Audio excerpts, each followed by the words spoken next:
This week on RSBANDB Update, we return to with a look at all the Necromancy quests. From short tutorials to quests that fit right into RuneScape, we detail what Necromancy quests do right, why they fit into the game, and what it all means for the future of questing.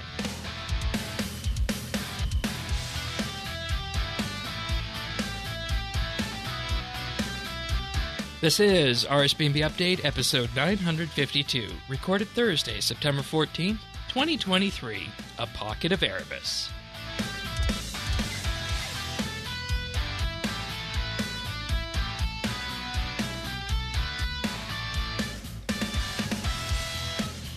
Hello, everybody, and thank you for joining us for another episode of RSBANDB Update. This is going to be known as the Palate Cleanser episode going forward, isn't it, Tannis?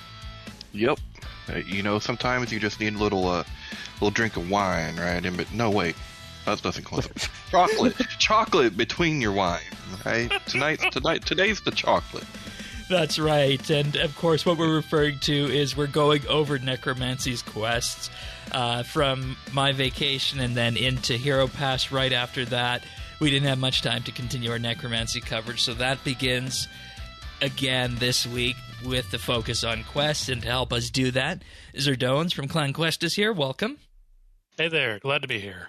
And also Avernick, who you heard on back when we were doing our Dead and Buried quest overview, and of course you might know him in the RuneScape community from completing a number of the Archaeology Mysteries World First, and of course his suggestion to get the Ark into the game. Welcome, Avernick. Thanks for having me back. Yeah, we figured, you know, it's Quest Week, Necromancy Quest Week, and these quests have like 95 necromancy requirements. So I was going through through this list of people, and it's like, okay, that one doesn't have it, that one doesn't have it, Avernick has it, all the way down to the list, and then Zerdones. So it's just going to be Avernick and Zerdones. We can run with that. So I'm glad to know you picked me out of a lot of options. Yeah, you were at the first at the head of the list, actually, with your name being A. I started off with that, so perfect. So that's okay. I won't take that personal. Yeah, Zerdones was at the very end of that list in terms of the people, but nonetheless, the Quest Week Palate Cleanser is here, and well, I've been looking forward to go over these. So, of course, as we get going with that, a reminder: you can find full show notes for this episode at update.show. And you can also join our community Discord at rsbnb.com/Discord, and the friends chat is at BitsBytes. And I do have to give a big thank you to our experienced tier Patreon members, for whom without Update would not be possible. And this week, that's Andrew C., Drama Free, Jason S., Jesse W., Kesky, Maniac, Ricky A., Rippeth, Seth W., and the Naked Captain. Big, huge thank you to them. And we'll, of course, be talking more about what Patreon is in just a little bit later on in the episode. But nonetheless, we're going to throw ourselves in to some necromancy quests here. And the way this is going to work, we're just going to, in effect, do a run-through of these. And there's a question I want everybody to keep in mind as we move through this. Listeners and, of course, the hosts already know this, but we're going to be looking at these quests and saying, you know, did these quests hit the mark? Were they the appropriate size? And, you know, would we like to see more quests in that same vein? And I guess with that, we start with the necromancy tutorial. And we ran through a bit of this in terms of the onboarding it provided on launch week. But in general, looking back at this now in terms of what we know about necromancy and where things have landed, how do we feel that they did with this in terms of onboarding and tying it in and kicking off the story? Well, it has a good hook, I'll give it that. Okay. Like, you start off with the player character being killed by a floating sword. It certainly drives interest. Yeah, and, you know, for the longest time, we were kind of moving away from introducing skills and tying them to quests, right? Because they uncoupled Druidic Ritual, Wolf Whistle, and I think there was another skill launch one that they uncoupled from that at the start, but now here we are again with Necromancy leaning fully into that. But it's also kind of a strange mixture of quest, tutorial aspects that you would associate with a mini quest. You said the And word. to me, it has the signatures of when Mod Warden had said he wanted, to incorporate lore into everything. Like every piece of content needed to be rooted in some way. I get that feel from this, right? Like, yeah. Everett, you weren't here for launch week. How did it go over for you? I thought that the first quest definitely had a great presentation. I think the animated was a welcome surprise. But also this one, it is first and foremost tutorial. So like with summoning at Herblore in the past when they had quests, those were not really teaching you how to do the skills at all. So it didn't really ever, as the game went forward, those skills meant other things. It didn't matter as much. This was like, this is how rituals and combat work. So like, I feel like it makes more sense that this is a requirement, I guess, to do the skill, because it matters more mechanically. Yeah, and the thing that stood out with these to me from the beginning is that they learned from the fort, because you remember when we first got the first batch of buildings for the fort, right? There were quests in air quotes to teach you about the fort, right? But they didn't give quest points, they didn't give treasure hunter keys, they didn't give rewards. Mm-hmm. They just gave a screen that said, hey, you completed this quest, but there was nothing for it. Community said, hey, you're using quest presentation for these, give us quest point. Mm-hmm. And they did. Yeah. And they gave us quest point. Yeah. So that was that, and I think the tune was set for that. And the other thing I want to talk about with this, in terms of laying out the story, the sword, the next apprentice, so on and so forth, we get to the question of how is this going to be different than any kind of past necromancy, and how is this going to be different than necromancy that we know?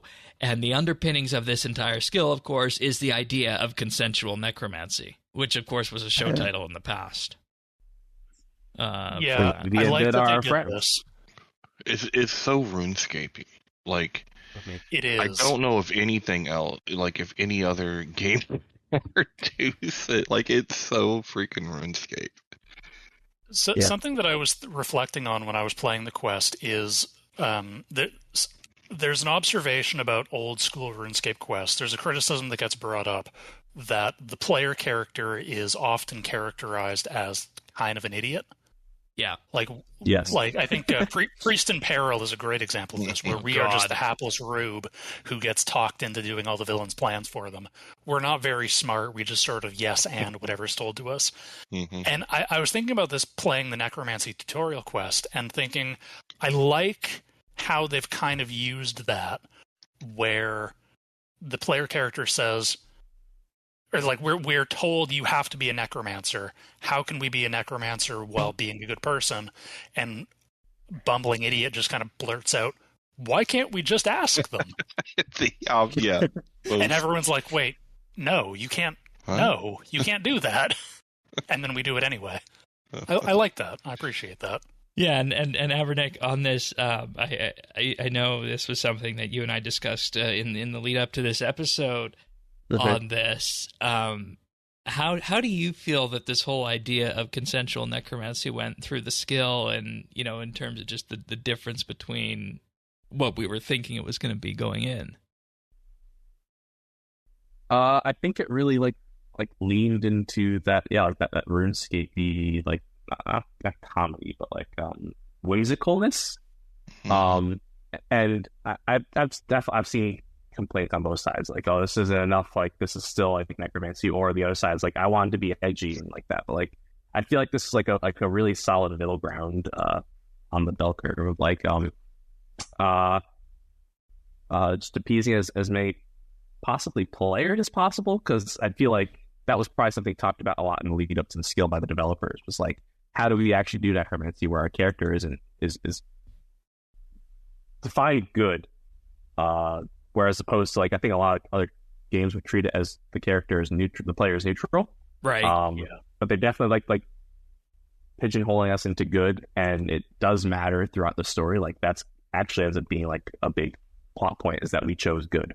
So I think that was a very risky choice, and they definitely went with it and carried the theme through all the quests to the point where that's kind of spoiling through the way, but like what lets us win. Like that's fine, because I forgot to give the spoiler warning at the start of this, because this is quest week, of course. We're going to be going over details on that, so spoiler warning for this episode. And the first thing that kind of goes to in terms of carrying that forward with this is the fact that in the Necromancy tutorial, the first quest, Necromancy, Iclarin, of course, appears, and we need to, in effect, convince him that, it's going to be okay, and he reluctantly lets us go forward with that, saying that, okay, I'm still not 100% on board with this, but I'm going to be watching you, and we're going to, make sure this, doesn't go too badly. And as we know, that that furthers the meme, the myth of consensual necromancy, the wonderful meme that is on the YouTube video version of the show right now.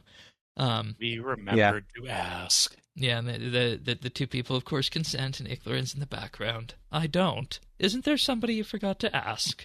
I feel like that is like a good subtle reason for like why it had to be the player that did this, right? Like usually the question is like, why is the player the chosen one?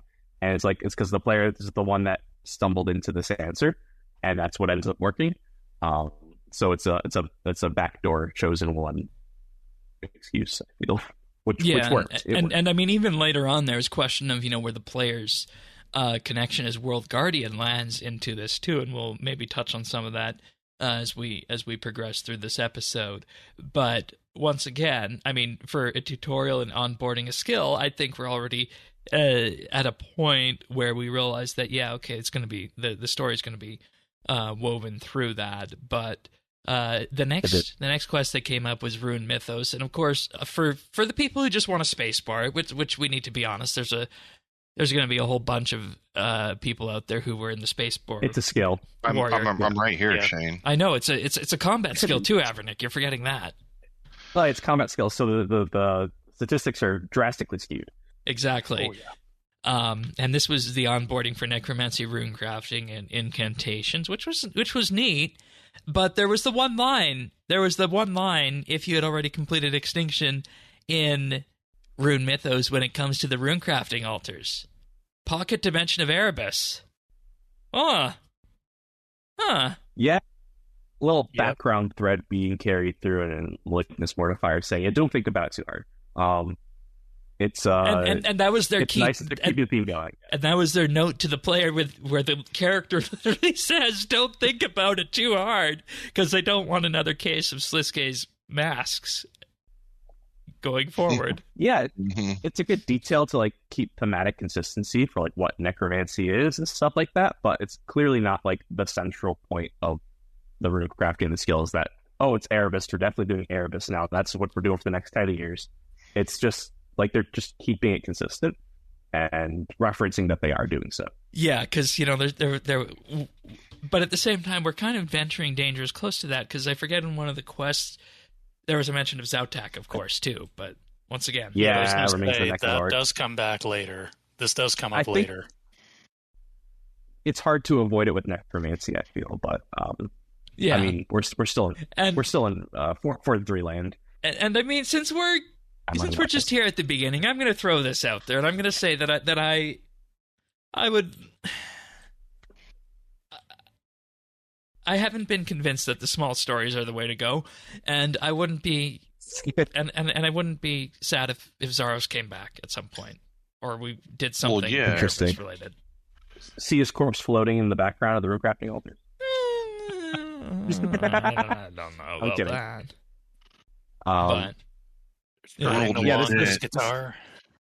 The skill themes definitely say we started developing this during Elder God Wars. Yeah, that could be. That could just be. It took a while to come out. That could just be it too. But the next one is Killy Row, and once again, another tutorial in line with Necromancy and Rune Mythos. But the interesting part about this one is that this is continuing the story of the dwarves, specifically some of the lore we picked up in the Warforged dig site. And, of course, the story of pies, piggybacking on Thurgo's red berry pie.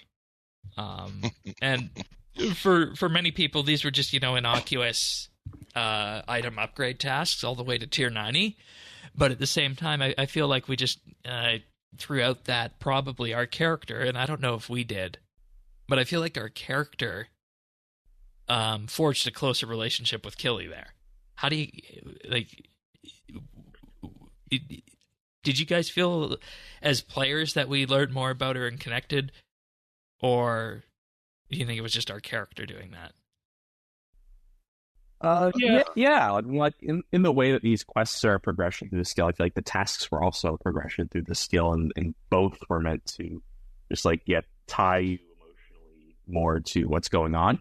And I think that the dialogue was suitably RuneScape and playful and fun to the point where I think people like checking in. Is my sense of it. I did at least. Yeah, it was. It's fun to get the little bits of character that come through. Mm-hmm. I think that's the positive side of the let's tie lore to everything, is you get some of that little character. I have seen complaints on the opposite, where people are like, this is too much story tied to something that should be more mechanical. And Tannis laughing sounds like he might think that as well. No, I don't. I was thinking, you can't please everybody. That is true. That is true. But the task, the methods of upgrading gear shouldn't be so beholden to story. But I don't know. It wasn't in the grand scheme of things, was it? It was a little bit of fluff. I can speak to this, right? Because I would not have done it if there was any other way to upgrade my gear. It was only because I had to do it that I did it. And I actually thought I thought it was fine. I thought the story, the personality with Killy was kind of the bonus. It was kind of the little extra you got for doing a tutorial on how to do, those kind of quest tasks to me are what I prefer rather than a puzzle. So, if you're going to force me to do a quest, then at least they gave me a little something along the way. Just thinking about it now, actually, I think I've realized that the Killy tasks were very similar to the Dork and Borg task. What's mine is yours. So I think that might have actually a and plus you're getting so much more for this too. I mean, tier 90 tank or power armor, right? Oh yeah, not just some smithing bonus experience. Yeah, and another interesting thing about this is we finally have blueberry pies at the end of it. That was weird. I don't know how I feel about them going to escape room. Yeah, that's a very weird canon addition. Escape Room in 2023 is such that was not on my bingo card. And the thing was is that they just rolled with it, and there was a certain amount of jank in there too, because it was very clearly an area that had not been retexturized and was using the same computer-generated textures from 2008 era. Yep. Oh yeah, some varying requirement on the tasks, and so weird. It's RuneScape. I mean, I appreciated it, and I mean, it's a shame that the blueberry pies are not tradable. It sure was, because I went to the GE first. But all the other ones were, Tanis. All the other ones were. I know. I went there first, too. And then we get to that old black magic. We started now, at least. Yeah, we started. We should have called it that old favor. Just any favors? More. Yeah, it is a special quest now. I don't know. I don't think any of us played it that way, but no, I did it on release. Actually, that's a week or two ago. Made it a special quest. Okay. Yeah, I did it piece by piece. So what do they do with it as a special quest? Do they give? I don't think they give quest points per. So I think it's the same because they gave rewards as you went along anyway. Or did it? No. I think it's just it didn't give rewards as you went presentation. Along. It should just be presentation then. Okay. Yeah, it doesn't look any. Having finished it, doesn't look any different. I don't know how it looks if you haven't done it. Yeah. I mean, I think people are just like, oh, I thought I could finish this now. Although if you look at the reward, it's like 45,000 experience at level 30 something is quite a lot. Something seems wrong about that. But I mean, I do think it's a fair because you can't finish it. Yeah, you don't finish it till 65. Yeah, expectations weren't met. They weren't communicated well. Communicate, sure. But I had a lot of fun with it. I thought, do some interesting things. Didn't do archaeology on my bingo card when I was they released Necromancy. Yeah, don't think a lot of people did. Yeah, that was interesting. Because, well, two things on this, and it was really, what's the term I'm looking for? Not the Tale of Two Worlds. It was like it was like yin and yang together, I guess you could say, because on one hand we're doing this, maybe the most RuneScape-y quest for the city of that involves putting a band back together, right? Yeah. But on the other hand, for person number 2, No Gums Murray, you have to go excavate an Everlight trumpet at Everlight. And then on maybe your second or third day of necromancy. And immediately just wait. And immediately for me with this turned on the switch in my head that said, "Oh, I'm going to be comparing necromancy to archaeology all the way through now." Ooh. They put them next to each other. How can they not expect? And I mean, archaeology, second favorite skill in the game. Second to what? Farming. I was joking. Farming. But the Everlight dig site, that's also my favorite in terms of presentation, in terms of how it looks. And it's like, how can you ask me to go to Everlight and take part in archaeology on my second day of necromancy and not compare the two? And, I'm not saying this was a bad thing to do.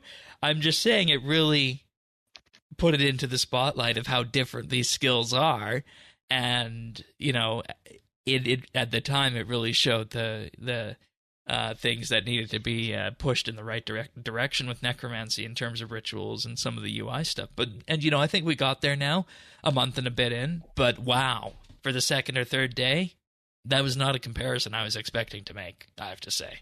That was archaeology. I was afraid to get back into. Yeah, I was afraid it was going to be inedible, but I didn't think that they would draw attention to it themselves, like to force people to make the comparison. Well, I think because one of the things that you hear JMods talk about, like Mod Jack has brought this up a few times, is something that quests used to do and they don't really do well anymore is integrate with skills. And divination, they tried doing that. Like divination, they kind of over-relied on. But like back in the day, you would do a quest and you'd have to go and, make a potion or like craft some leather or whatever. And you don't really do that anymore. Yeah, mine some weird rock. That's not a thing they do anymore. So I appreciate that they do that here, where, they tie some other skills in. And if you're going to do that, it makes sense to pick archaeology because it's the least bad. Let me put that another way. It's the most up to modern design standards. It's the most good. Yeah. The least bad. Or, to put it another way, the most good. Yeah. And level 42 for the Everlight trumpet, by that time people are going to know exactly how to do that, and it's not going to be a barrier. So right. And 42 archaeology is not super difficult, especially not now that the XP embargo is long gone. Yeah. Okay. People definitely lamp their way to all of the quest requirements for archaeology. Oh yeah. That was fun to watch on Fresh Start Worlds. Next up is Zombie Brains Walker, the pianist. Requires level 50 necromancy, and this one was actually the simplest of the bunch. Just required a bunch of bone runes and flesh runes. Really. I think this one was the more interesting on release day than it is now, because runes were so insanely expensive that you had to just do it yourself. And now it's just bring some bought runes, which is fine. less interesting. Which Yeah. I mean, make the piano keys with that. So okay. All Is right. it? And then we get to the Spirit of Rhythm. Oh boy, I heard horror stories about this one. Because for this one, you need to obviously have completed the Spirit of War at level 65 and have the ability to kill her mod. And you need to find the drumsticks. And I think we were talking in pre-show about where we all landed in terms of kill count to get the drumsticks. Mine was about 20 Zerdones. Oh, I don't remember mine. I got mine pretty early, though. Okay, Avernick? I didn't go super dry. Mine was probably a little over 20, but yeah, like not like pull your hair out. Yeah, and you know, Tannis has his own issue with her mod. So her mod's fine. Oh, okay. Yeah. So what are you at for kill count then? Oh gosh, probably like last time I looked was around 72, something like that. And no drumsticks? No, I don't remember when I got. Oh, okay. I don't remember when I got. I don't think it was too bad, or I would have been pissed. Yeah, my lack of aggression means it was bad. People's anger is on a bell curve. Yeah. Yeah, and I mean they did have bad luck mitigation to it, because I know one of the people who hangs around in the in the friends chat was north of 100 before he got his drumsticks. Ooh, that's rough. Oh god. So Yeah, that's grim. How do we feel about her mod? Not the that's probably skipping ahead, but her mod is that like the worst grind in the world. People are probably a little more upset than others about just like the numbers, but like I don't feel like it's like hard. It's just tedious. I had the complete log by 193. Congratulations! You lucky mother. I do not have the. I did not get the pet. Dude, So he is. Yeah. it's I the know. pet, or not the pet. I had the pet, the drumsticks, and all the plates I needed by 193. Of course you All did. the it's you needed. Yeah. Like it's 29. Oh my Yeah. goodness! Wow. Yeah, and then he started working on his Rothio log immediately after. Look like Illegal. Hey, I'm still having problems getting the Raziel kills under 2 minutes, but that's a topic for later. I think he has a secret potato that he doesn't tell anybody about. fade up. He's got inside connections. Uh-huh. Oh God, don't link me. You know, don't link me to the mob. Did we? I we didn't skipped say over. I think we skipped over Lady Grey because Yeah, I did skip That over. was the- I did skip just 'cause over they Lady pulled Grey. Dragon. Yeah. Because Dragon Nerd was like an interesting little pull-in. Nothing Yeah, that was crazy, an but interesting one. And that was Fun also little kind point. of fun to Straight go up. back to, I guess, in terms of just linking to the Lumbridge Catacombs. I mean, when you would pick one up more Necromancer. when you would pick up that old black magic, it kind of makes sense that that's where you would go. Mhm. So, Well, I think it also works as a bit of stealth tutorialization because the Lumbridge Cat, like, you're doing this at pretty low necromancy. What is the Lumbridge Catacombs full of? undead Very creatures. easy. Mhm. Undead Yeah. creatures with low defense and reasonably good, like, health. So they're not terrible XP at low levels. Oh yeah, and I mean, before we knew rituals was the way to go Yeah. until about level 70, I spent a good amount of time in the catacombs. Yeah, Before I think Shadow a lot of people Warriors. did. Yeah. Yeah. So Mhm. I also feel like this was the most RuneScape quest of the bunch, just because it had us going to all these different spots, doing all these different things, and at the end of the day, it was a very simple task. Put the band back together for the city of and of course, for anybody who hasn't listened to it, go listen to Scape Jazz, one of the rewards Scape from Jazz this is quest. Dude, It's wonderful. A banger. Wonderful. Absolutely amazing song.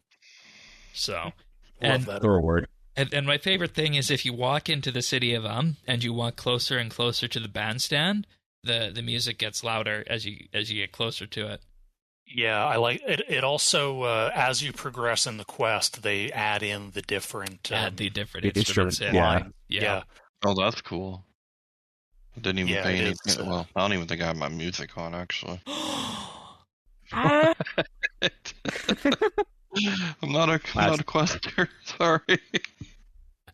I only tried music Might after have been Quest some Day. space barring Really too. Oh no! well, All right. Well, let's go on to the Vessel of the Harbinger, and this is where these things start to add a bit of necromancy story to them. And this one has us going back to Port Phasmatis, believe it or not, in terms of learning about some of the past actions of Raziel, and in particular, what's up with the vessel. And for people who had not done the Port Phasmatis storyline and Ghost Ahoy in the immediate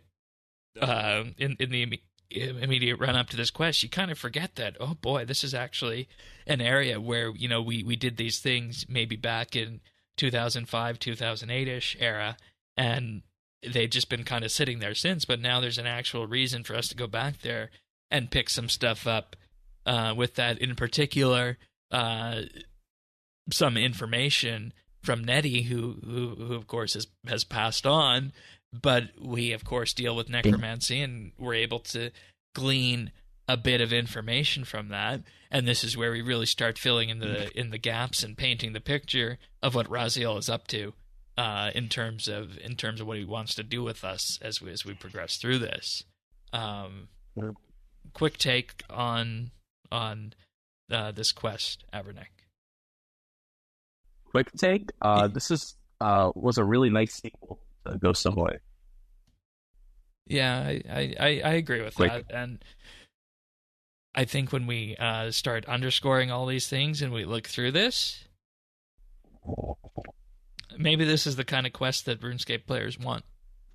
I don't know, because we said that that old black magic, of course, felt very RuneScapey, but at the same time, this was also, I think, very much in the template of what an old quest would have been. So, I enjoyed it from that perspective. Zerdones? I don't.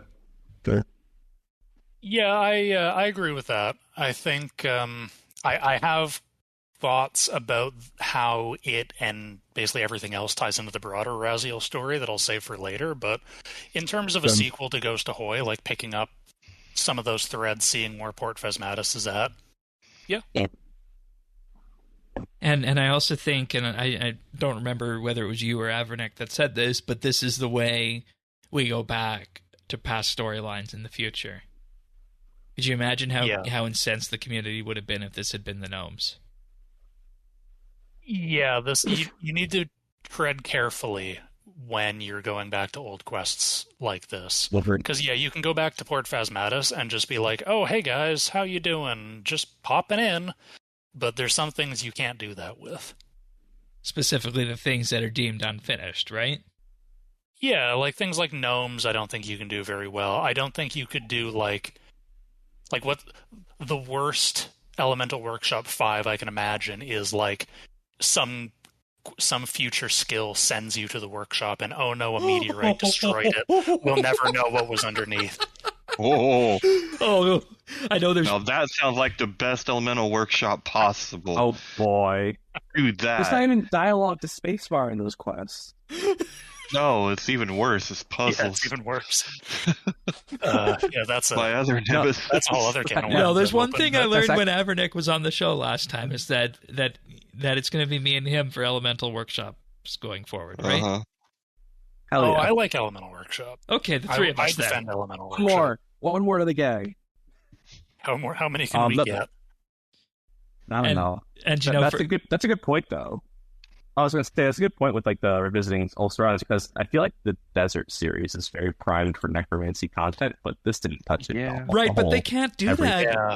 They can't do that after Old School's Desert Treasure 2, because people are going to want that for RS3, and if they cop out with something like this... Yeah. Oh, well... Yeah, Desert was like probably like a no zone. Maybe like when they do Desert, they can put necromancy in it, but as far as going from necromancy to touching Desert, that was a good call not to. Yeah, I agree. So, and I think if I'm going to sum up what we're talking about here, is that it's fine to go back to these sorts of areas that, are kind of deemed finished and done. Like, we finished the Pirate Quest series, and we finished the Vampire series. So pretty much everything in Mauritania and Port Phasmatis is done. So with that, it's okay for us to... the penguins are not done. They're not done? Okay. But they were always more of the comic relief kind of thing, and I don't know if you could work necromancy into them. I don't know that you could. I mean, maybe you could. Undead penguins? Come on. Penguins can It writes fit itself. anywhere. Yeah. Because it's melting. Their home is melting, Shane. They're going to drown. Oh boy, yeah, you know It's a that fire would be, making quest. that would be another one that would split the community right down the middle. Might as well. I mean, shit. It doesn't everything split the community down the middle now. Yes, to lean into it at this point. But Clearly. but in terms of just bringing things back, what we learn with this at the end of the quest here is exactly how the vessel works. In particular the soul vessel, and the fact that maybe this is what Raziel is all concerned about in many ways, and we'll get to what the true concern is at the end of it. But suffice to say, it's not the vessel that's what he's primarily interested in. But Vessel of the Harbinger was a peek of what's on the way, and then after that we move on to Spirit of War. With this one, you know, this was pretty much the onboarding for Hermod quest, wasn't it? Mm-hmm. I don't even know if I would call it onboarding. It was basically Hermod the quest. Okay. Make you do it.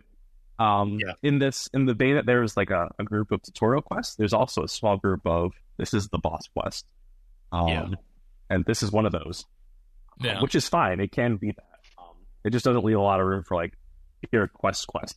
No, and which I think Vessel of the Harbinger Vessel was, but Spirit of War is not. Exactly. But one thing Spirit of War did do was the 4 obols for Charon, which of course you read that out and you know exactly what they're talking about with that obol for Charon. Yeah. That gave me archaeology vibes, like that, like really like leaning into those real world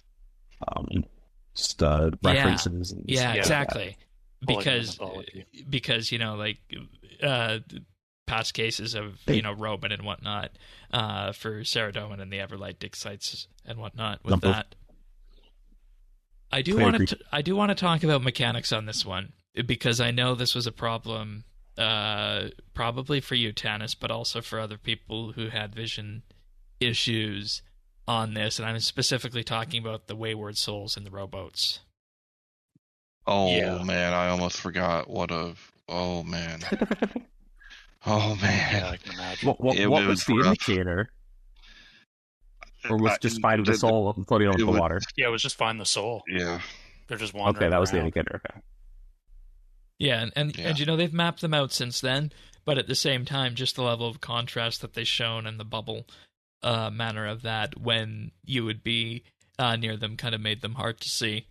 So this was probably the one I'd say that caused the most accessibility issues out of any of the quests that were there. But I know one thing people really appreciated with this quest. It was the rowboat, because we all know this is as close as RuneScape 3 gets to sailing. We did it first. Roll out the banners. I am going to say, as someone with no excuse, I also had an immense issue fighting those souls. I survived dialing 3 times, probably. Okay, yeah, I had a bit of an issue too. Yeah, I'm not for like eye test to be like the mechanic. That's fair. Not crazy about it. Yeah, okay. And at the same time, I kind of have to defend this quest too, because I feel like the rowboat and the run you can do around with this is probably one of the best ways to see the graphics of the city, in terms of just cool. Panning towards the city and seeing all the different areas of it, and even like the little islands with the trees on it that are there. So the rowboat is it's a fun addition. It's a nice kind of like additional movement set. I wish there was more to do out there. Yeah. But it's fun animations. I like how like you can surge and escape. Oh, in really? The rowboat, and you actually like push the oars all the way forward and kind of glide for a bit. So there's a lot of attention to detail. I didn't know that. Quite cool. Yeah, similar to the Stormguard Citadel line. Yeah. They did similar that's things exactly it. That's exactly it. But hey, this means the next skill is sailing, right? Since the Sailing confirmed. Since the tech is there. Mm-hmm. Sailing confirmed 2025. If it's not, we riot. Cannons in 66, boys. Yeah, but it's only available on Treasure Hunter. Oh no, don't. Or level 120 of Hero Pass, right? Yeah. Oh, you went there. You did it. That's on you. Oh no, I'm keen to take that hot spear and stab it to whoever I need to at this point, because I made it clear that this week was going to be about quests, and we can joke about that because the community has been heard, and at this point it's just time to kind of sit down and wait and see what they have to say on that. But also on that note, two other things before we move on to next quest here. When you're running around in the rowboat, there's also, a couple of other little skeleton guys that you could find. And this is also true for the entirety of the city. You can just go talk to random people in the city, and this really helps if you don't have the soul requirements. You can sometimes just get, like 25, 40 souls from some of the people that you run into in the city, and you just talk to them. Yeah, I think it's about... I want to say it's 500 in total, something like that. It's not a lot, but it's not nothing. Yeah. So it's something for people to do if you have not. And I don't know, maybe this is, some trim or master quest requirement at this point. I haven't had a chance it is. to look It's a trim rack. Okay. And also, when you're out and about rowing, the skeletons each have a different colored boater on their head. As in, they're boaters on the water, so they're all wearing boater hats. I don't know if anybody else picked Which is up also on an that. achievement for you to do. Oh, really? To go out there wearing a different color? Well, I think you have to talk to one of them while wearing a boater hat. Oh, wow. Okay. I don't think it matters which color you wear, but yeah, that is an achievement. Oh, maybe for some people this will become their favorite quest of the series. Just for the boating action. Floating along in the river. It's kind of a weird inclusion for the Hermod quest. Yeah, it is because after this you go straight to fighting Hermod. So yeah, but I need to work some invention in with my sailing so I can go motorboating. Oh yeah.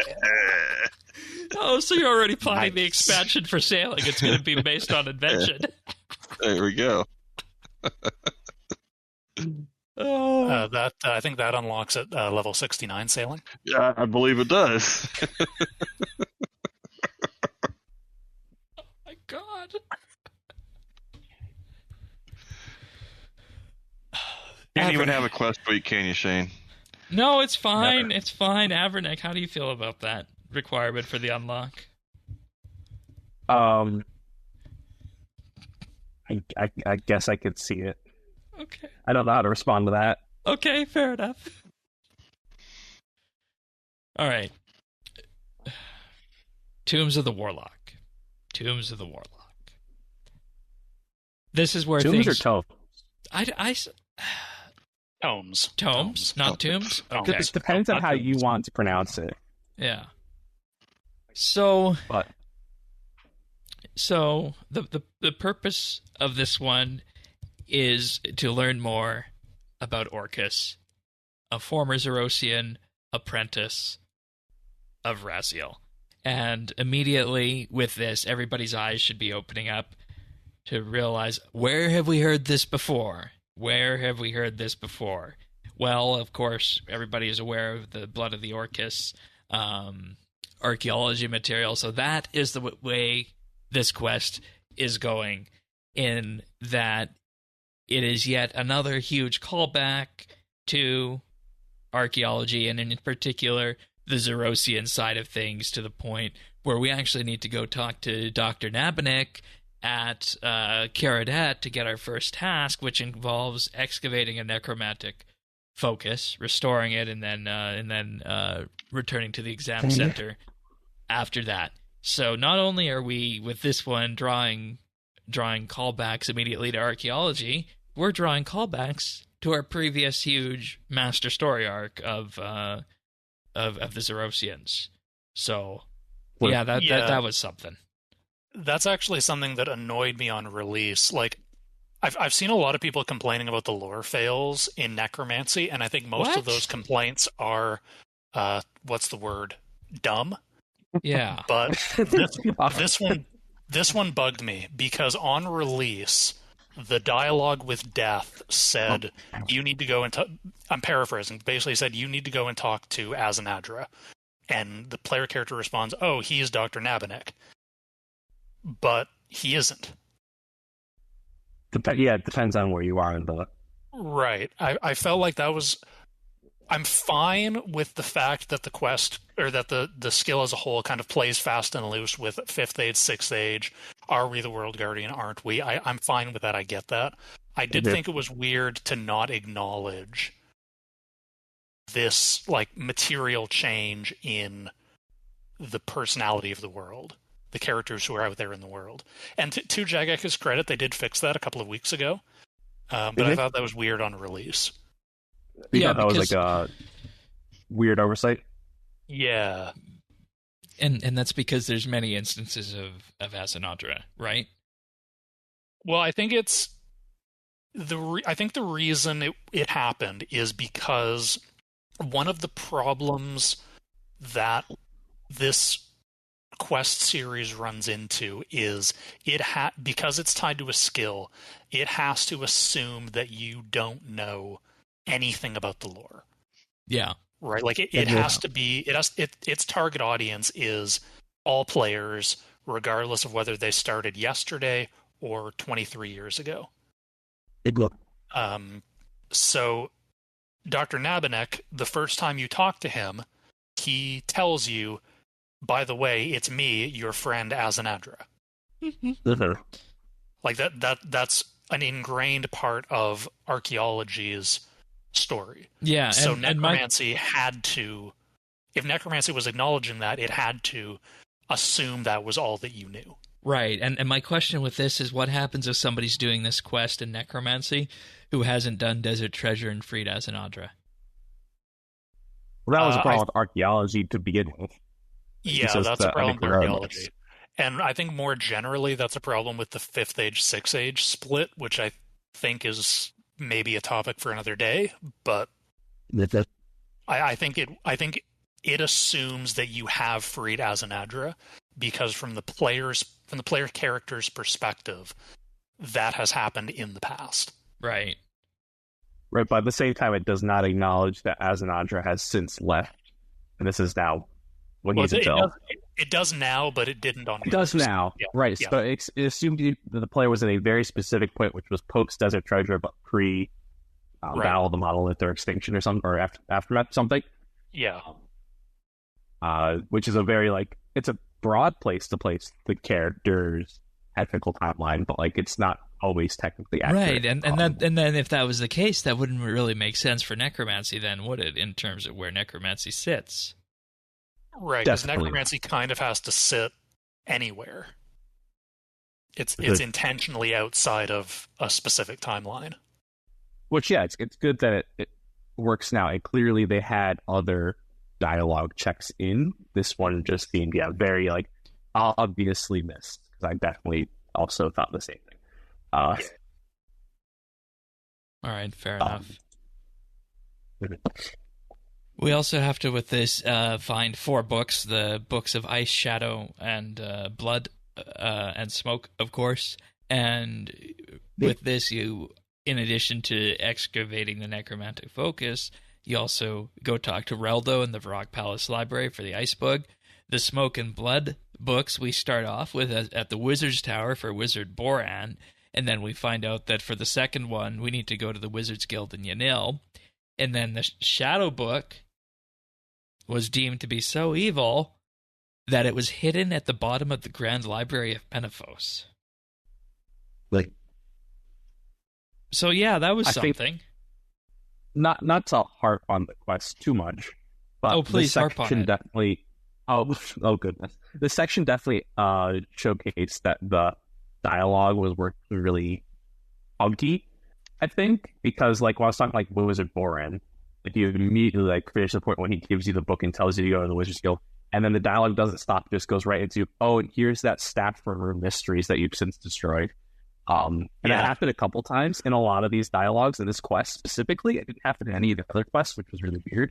But a lot of these dialogues just did not like nonstop run right into like their normal like item reclaim dialogue or something stupid like that. Which I'm not sure why that happened, but it happened more than once. Yeah, some weird scripting going on, I guess. Yeah, I think that's been cleaned since as well. Yeah. Okay. And, probably just a way of lining things up in a way so that those dialogue options would be presented automatically. And then after that, you go into the question of lost items. I do have to say, going to the bottom of the Grand Library, that one probably threw me the most here, because I know that that's something that we really, really only used a little bit of in the Mythos quests themselves, and lore-wise, quest-wise, there's really no reason to go back to the Grand Library after that for the Book of Shadow. So, I'm glad they're less afraid of using Mythos lately, especially with Succession and now this. Yeah. We're actually going there. And I think it was good. I think it made sense the way they did that. So. Mm-hmm. Yep. That's the one little desert tie in all of these quests. And again, putting archaeology front and center. And, before what you said, Zerdones, about how it's maybe not necessarily the explicit choice of doing that, but it's just the skill that's the best polished outside of necromancy, and people are going to have access to it, and that's probably the reason for that. So.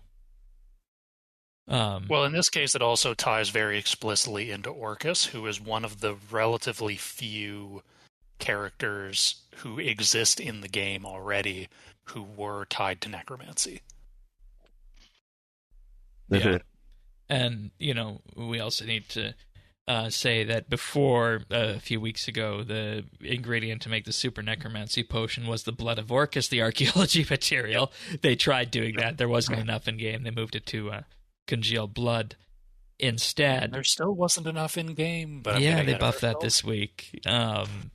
So yeah, ancient summoning uses enough blood of Orcus, so we don't need another singer. Yeah. But you complete this quest, and you're given a new archaeology mystery. No, not a mystery. A research task. Yeah, research.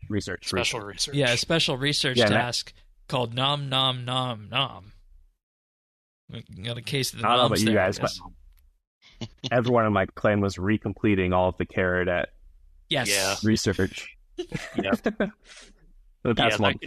That confused a lot of people. They're like, why is everyone doing this now? Why aren't you guys playing necromancy?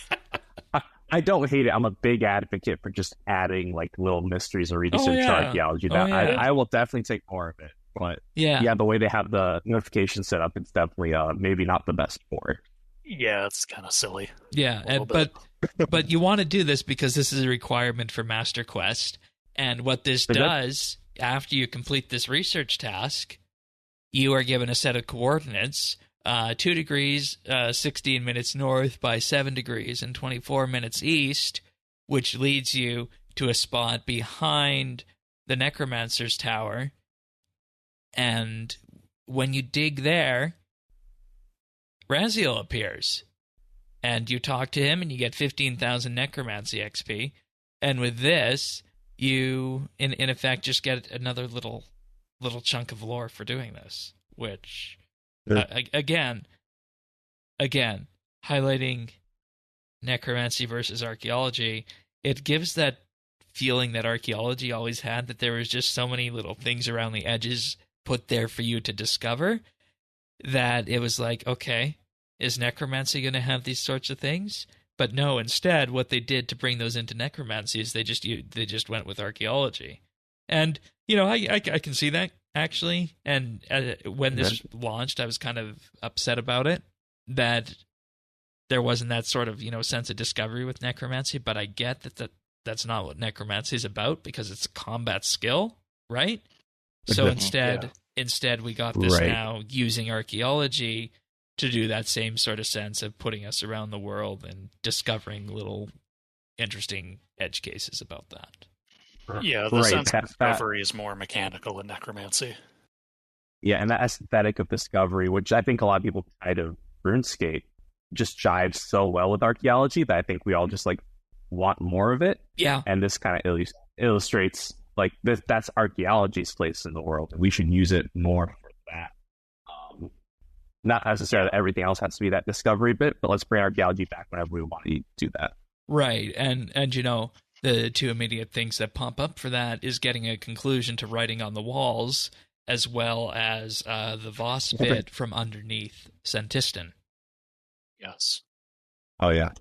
Which is, areas archaeology could go, and I don't think they need to go to cosmic levels to do that, like they were doing before, but it's definitely one of those, dangling threads from archaeology, and it was just nice having, a little bit of extra dialogue with Raziel, where he talks to you about Orcus and says that, Orcus sought me out to devour my remains. It's a Chthonian thing, and he sought to absorb my knowledge and power. Unfortunately for him, the reverse is what happened. And I hone in on that line in particular because, and this is where we go with the remainder of the Necromancy storyline, that's precisely what Raziel is up to for us. He wants to use what we've learned and use that to make himself more powerful. And I think for people reading between the lines, they could see that that's kind of where we were heading for this one. So that's where we started to, I think, get the true impact from these quests. So, there's a couple of things about this quest I want to bring up. Please.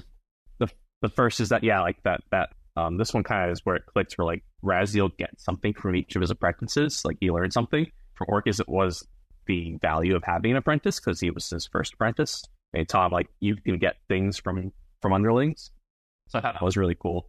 It was also really interesting with this quest that this was the only one where Raziel doesn't show up during the quest. He shows up during the post quest. Right. Every other quest he shows up. So it's kind of weird. I think that they might have maybe cut it because the research time, the 30 minutes to get to this point.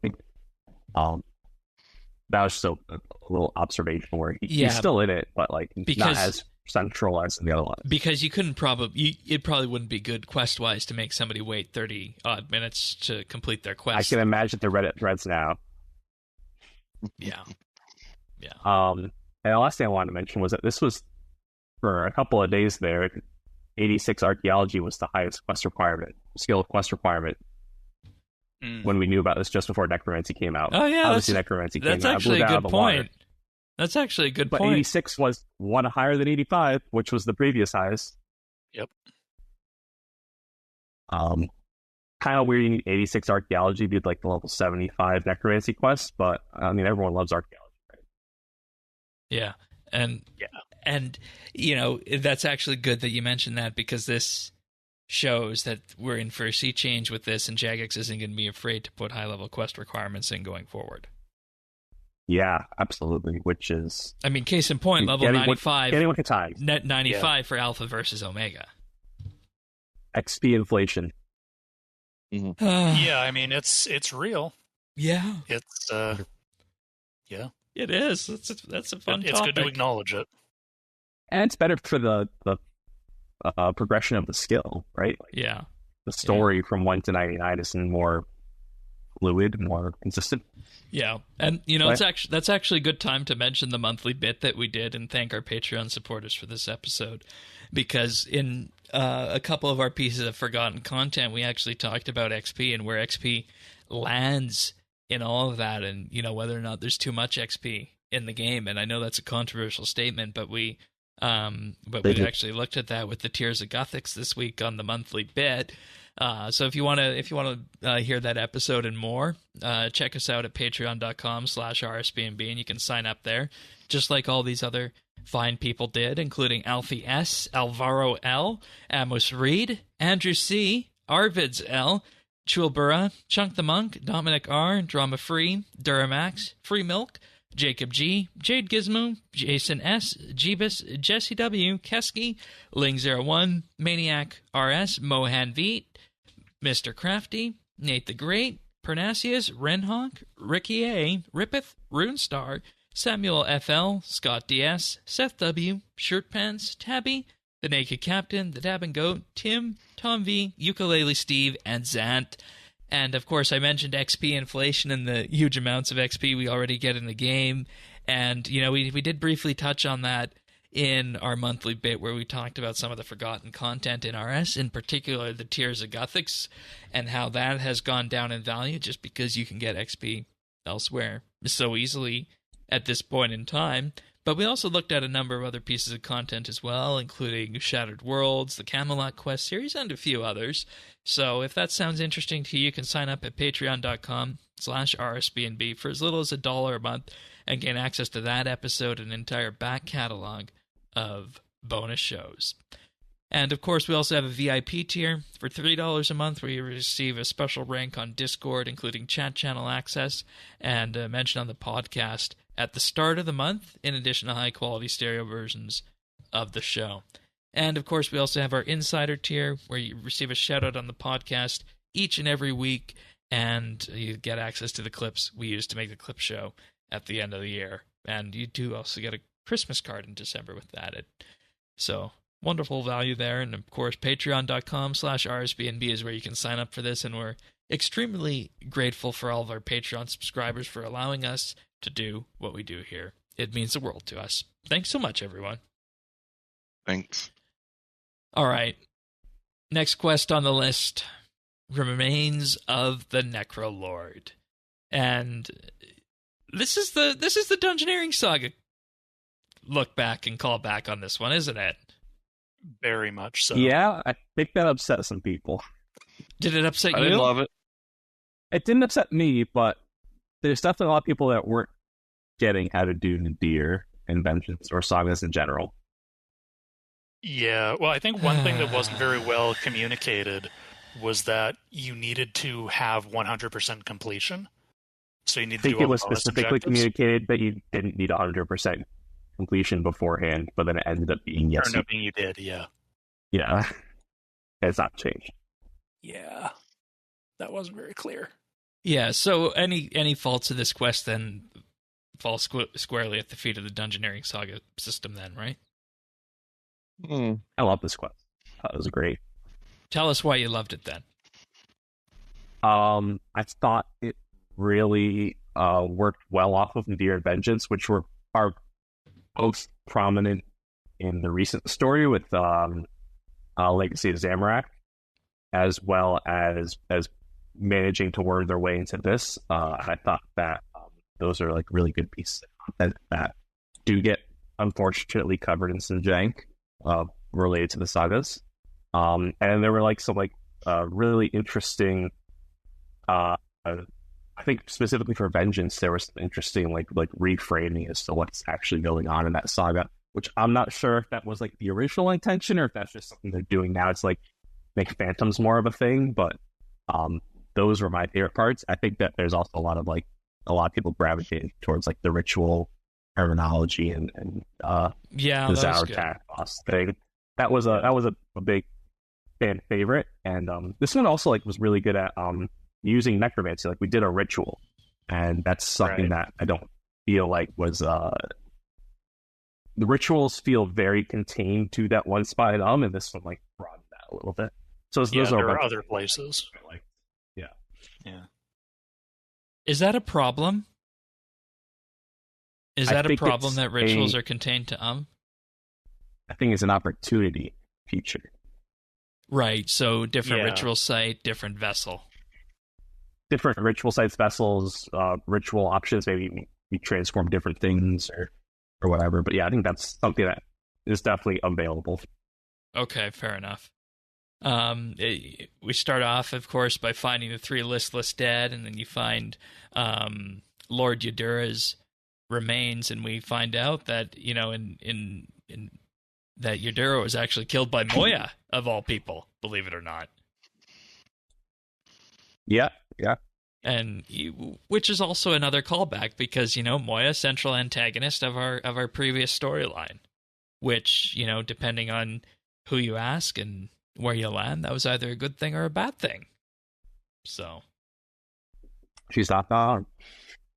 And we get to a point with this where Yudura is reborn as an Edemu, but of course only for a short amount of time, because the player, and this is the term I used with this, the player is played for a fool again, which is happened countless times before in quests, where the Yudura ritual made it seem as though he was going to be coming back to life, but Yudura winds up being killed off again completely.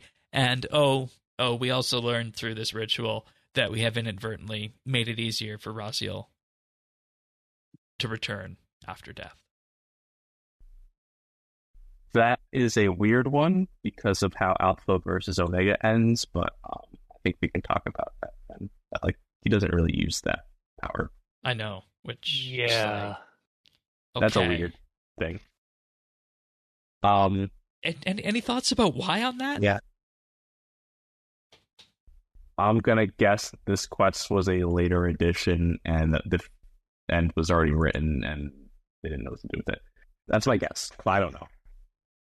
Because we were originally told there were 7 quests, and now there were 9 by the end. So there's 2 new ones somewhere. Okay. And you'd have to bet that it wasn't the Killy quest because we need that for upgrading equipment and whatnot. So that seems integral. Yeah. Yeah. I don't know. Like it's maybe they're just saving it in the back pocket, like whenever they want to bring Raziel back in the future. Like, okay, now he's going to edit himself. Like, that's the time. But it feels like a weird thing to set up in the penultimate quest. Yeah, but in the fun out. Right, but that's not what we learned from Alpha versus Omega, and I think with that we can go there now, unless you guys have anything else from Remains of the Necrolord. No, I'm good to move on.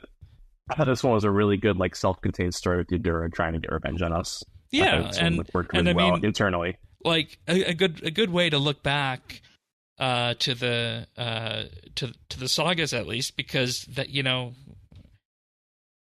sagas aren't everyone's favorite piece of content. Janky, pre-EOC stuff trying to be grafted onto modern RS with a hint of Daemonheim and Dungeoneering thrown in. And that itself is a recipe for jank. So I wouldn't be surprised if people discovered they existed with this. Definitely.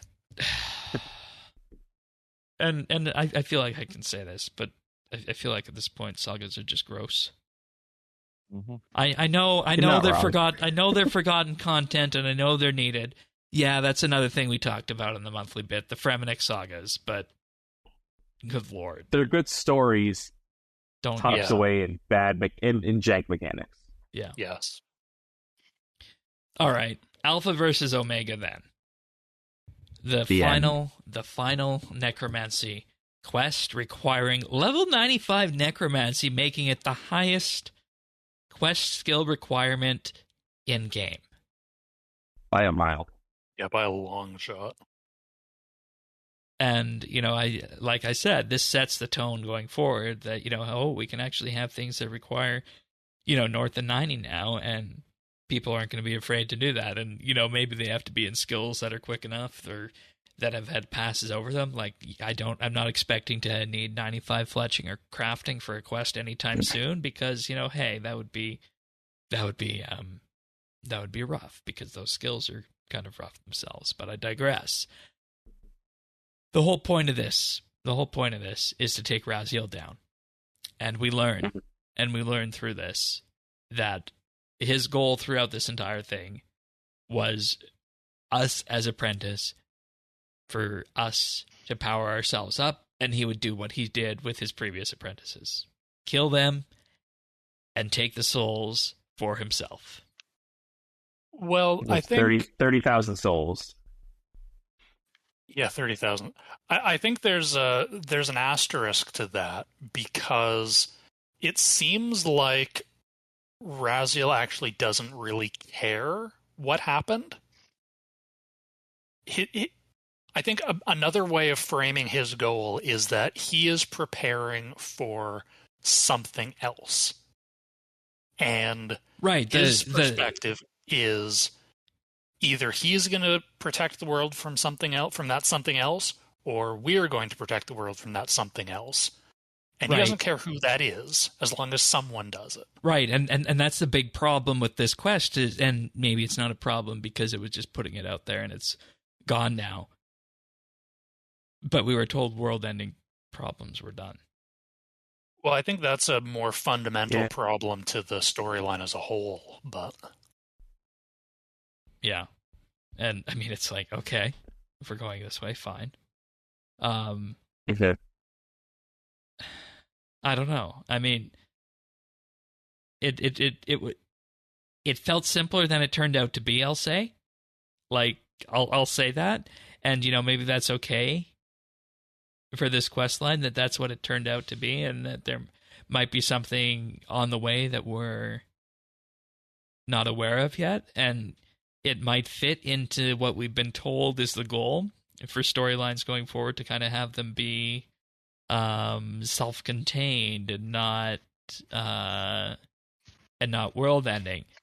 But I also go back to that last live stream we had just before Necromancy launched, where Mod Jack went over season versus storyline, and part of me is thinking maybe what we're having in this entire quest line from Necromancy all the way through Alpha versus Omega, is in effect that mid-season break that he was talking about, where there can be a different little storyline that's working on one thing, and then we're going to pick up with the fort right after this. Maybe that's what's going on. Yeah. I think this is a back pocket. Like, they had to do something with Necromancy because they were already making the skill, right? And then they decided to pivot to the fort and all that. So, like, I'm no doubt that you're Erebus in 5 to 10 years. And at that point, they have because that's what this is pointing to. It's mentioning Zautak, and it also mentions Voss very briefly in one chat line. Well, and Raziel specifically calls out the shadow. Yeah. Yeah. And I mean, let's be real. What else does that deal with, right? So exactly. Right. I think the unfortunate consequence of this is that there's probably a segment of player base that is expecting that is immediate. Yeah.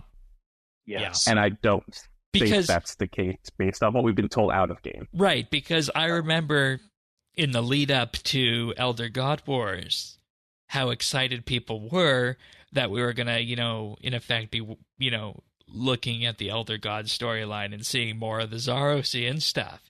And we know what happened to Zaros there is that he kind of just got yeeted away quickly at the very beginning of it with Battle of the Monolith, right? So... And then now we're seeing that Raziel was getting ready for something else at the end, and well, we're not going to actually look at that for quite some time now. So I can see teaser for later. Like, I can see some people being mad about that, like you said there, Avernick. But at the same time, I think it's very clear that we go back to whatever comes after the fort. After this, and we just accept this as kind of like a shorter story arc. Wouldn't put it past CM like covering their butts when they put out that roadmap. It's like, nope, we're doing Zevmaregal and Vorkak, and that's what we're doing after Necromancy. We're not doing Erebus. And that was the point of that roadmap a couple of days before Necromancy came out. Was right. Good point on that. I never connected that to the story. I never connected that to the story. Yeah, I think they're maybe trying to manage expectations at that point as to what was the post-Necromancy season, which was really just on Gale and Vorkap and that kind of stuff. Yeah, back to the fort. Yeah. And it, you know, I feel like the simplest explanation is probably the best on that, rather than, you know, trying to read too much into this. So. Yeah, otherwise, I thought the quest this was the most this is the boss than Hermod was, right? Yeah. Because Hermod's pretty much just like a Slayer creature once you get the base mechanic down, and he's, at the same level of some of the advanced Slayer mobs out there, where he basically has one mechanic, maybe two, and then you can kind of just work around that. Whereas you actually fought the Raziel mechanics here in storyline. Which what was your difficulty with it? I got it on the first go. Ooh, nice. That took me 2. Yeah. I did use lots of food with it, and I basically just went away, ignoring all the mechanics, and I didn't know exactly what was going on. I spent too long on the obelisks. Okay. Yeah. They're interesting how they are laid there, and that you could actually go and try and kill them, but there's really no point to doing that. So, one thing I want to ask you guys with this, in terms of boss story mode and kind of putting the training wheels on, so to speak, and from a PVM perspective, I don't know what kind of PVM you do, Avernick, but what I'm wondering with this is that if you combine all the tasks that you use to upgrade your armor from tier 10 all the way to tier 90, and the things you need to do like Nex, Ambassador, so on and so forth, and then you finish this at level 95 with the Raziel fight in Alpha versus Omega, what I'm wondering is this the training wheels to getting more people involved in PVM by way of a quest and a skill, rather than the reverse around where people are drawn to PVM by drops? I think that a lot like Animate Dead, one of the biggest draws to doing PVM through Necromancy is the tank armor, actually. I think just getting people in there knowing that you have multiple hits and cycles to react to things. And the passive dodge chance. Oh yeah, is that kind of stuff's like you're not going to die in 1 to 2 hits. Like, oh, where did all that damage come from? Right. I think that's kind of doing a lot of it towards it. I think that's really good. That branch exists. Like, I was up to 14,000 life points with only the tier 60 tank armor. So, I feel like that, I think that's went a over well. big factor. Yeah, and I mean, by all means, do that for tank armor, because you're giving up the damage boost. I think that's fine. So absolutely, and a lot of people choose that because it's an easy way to tier 90 weapons and things like that, and just making them encourage people towards that route, and then making them do like a boss like Story of Graziel is probably a lot more encouraging, or the God War Dungeon 2 bosses and things like that. And that path is a lot more encouraging than you have your normal life points and bosses are doing huge hits to you, and like, oh, I don't even know why I died because I don't know what I'm looking out for. Right, exactly. Because that's how it is in combat, is that you have no idea what killed you. The most discouraging thing is not knowing what you should have done different. Yeah, there's no kill log. The mechanics aren't telegraphed properly, and we could go on and on about that. But yeah, okay, good point. You have to be learning something. Yeah, absolutely. Yeah. I think the tasks, in both paths, like there's also the path like people that know what they're doing. They're going to take power and stuff like that, and like, oh, this is how cool Necromancy is. But I think the tank path was really good for that. Yeah, and I didn't even make the tier 70, 80, 90 tank armor myself. I know I will at some point because of the trim rack, but trimmed out. Yeah, I just went for the power armor because, like you said, somebody who's done a bit of PVM knows their way around the system, so that was fine for me. So, in addition to all the hinting about shadows and what might be on the way in terms of things that Raziel needs to protect us from, we also learn that in this case, we're dealing with a thing where he says that, well, why didn't this work this time? Why wasn't I able to kill you? And we learn that it's because the power was inside us all along. The friends he made along the way. And it was done in a way that everybody who we conjured up and the spirits we used were with us, as in it was consensual necromancy. And that's why that was so important at the beginning and why I drew attention to it. Those candles during those rituals, they made us all like them. They were so very pretty. Absolutely. And it's cheesy explanation, but you know what? I think it works I think it was suitably conceived. Yeah. And Tanis, we can compare that to what necromancy is in ESO, right? Yes. Yeah. Completely different 180-degree path on that. So yeah. The traditional RuneScape way is what saves us at the end, and like you said, Avernick, maybe it is a cheesy path along the way, and it's our way out. But at the same time, it kind of lines things up for, I guess, how the story is going to go in the future, because it was Raziel in this quest, or was it one of the earlier ones? He addresses us as our former title of World Guardian, right? I think that's during Rune Mythos, probably. Yeah, and we're completely blown away by the fact that somebody would address us still as World Guardian, given everything that's happened. But the thing that brings us back to with this is that this is a series of quests from the very beginning that is designed, in effect, to open with one thing, that, okay, we're doing necromancy, but we're doing it in a very specific RuneScape way, and the quest closes with that same exact thing. You're doing necromancy, and you are this necromancer now, who is very powerful, doing it in this way. And it's going to be different than previous times in the past. So anything that, might need necromancy to kill it, that you would have had to rely on Raziel or somebody else to do in the past, it can be done now, I guess, in good conscience, in air quotes, this time, is what I want to say on that.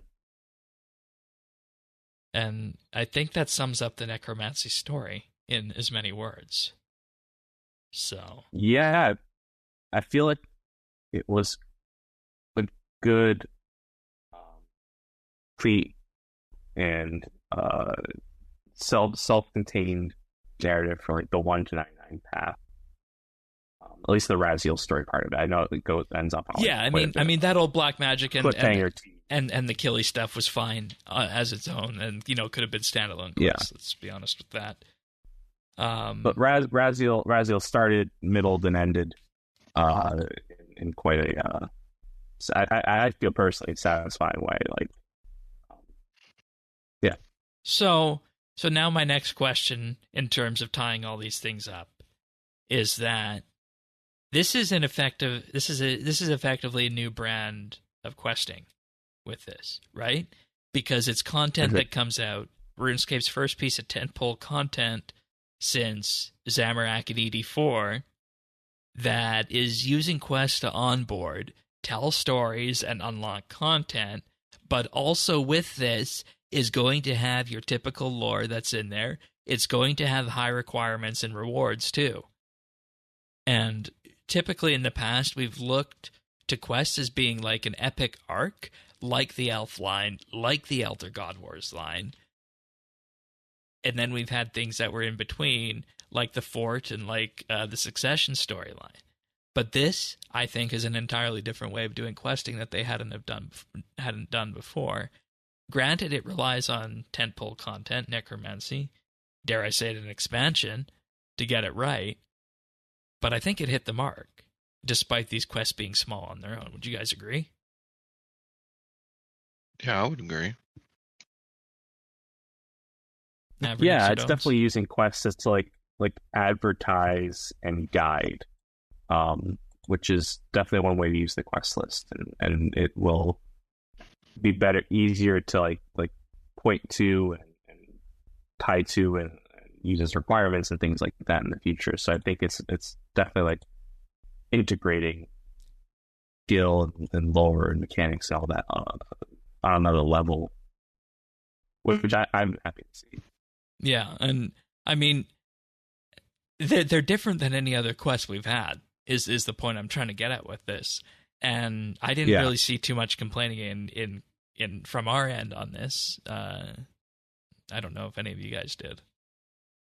I like that they did it. I hope that this isn't what quests become forever. I don't think it will, in my opinion. Right, because right. we all go back to like the Elder God Wars, the Sixth Age, the gnomes, the elves, the pirates. Yeah, and we see those as quest series. We don't want quests to become these little things that are just tied to content. Right, because here's the thing. If these had come out, let's say 3 years ago, I would have said, these aren't quests, these are mini-quests. Yeah. Maybe that old black magic, maybe that one's a quest. Maybe Remains the Necrolord might be a quest. The rest of them are mini-quests. They're bite-sized chunks of go to a place, talk to a person, get a little bit of story. Yeah. And that's fine. There's nothing wrong with that. But as we're moving away from the idea of a mini-quest, which in fairness was always kind of arbitrary, we start blurring the line between this is a quest, this is what we think of as a quest, and then this is a nugget of story.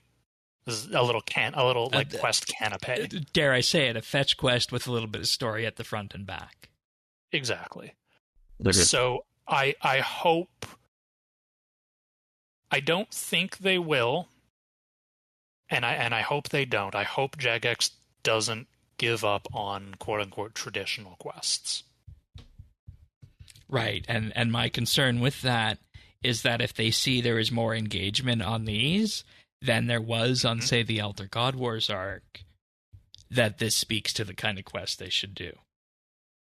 But they have to know that that's apples and oranges, right? I mean, the quest with the Elder God Wars, the focus was on quest at that point, right? And these were quests that were built in to explain and work with a new skill.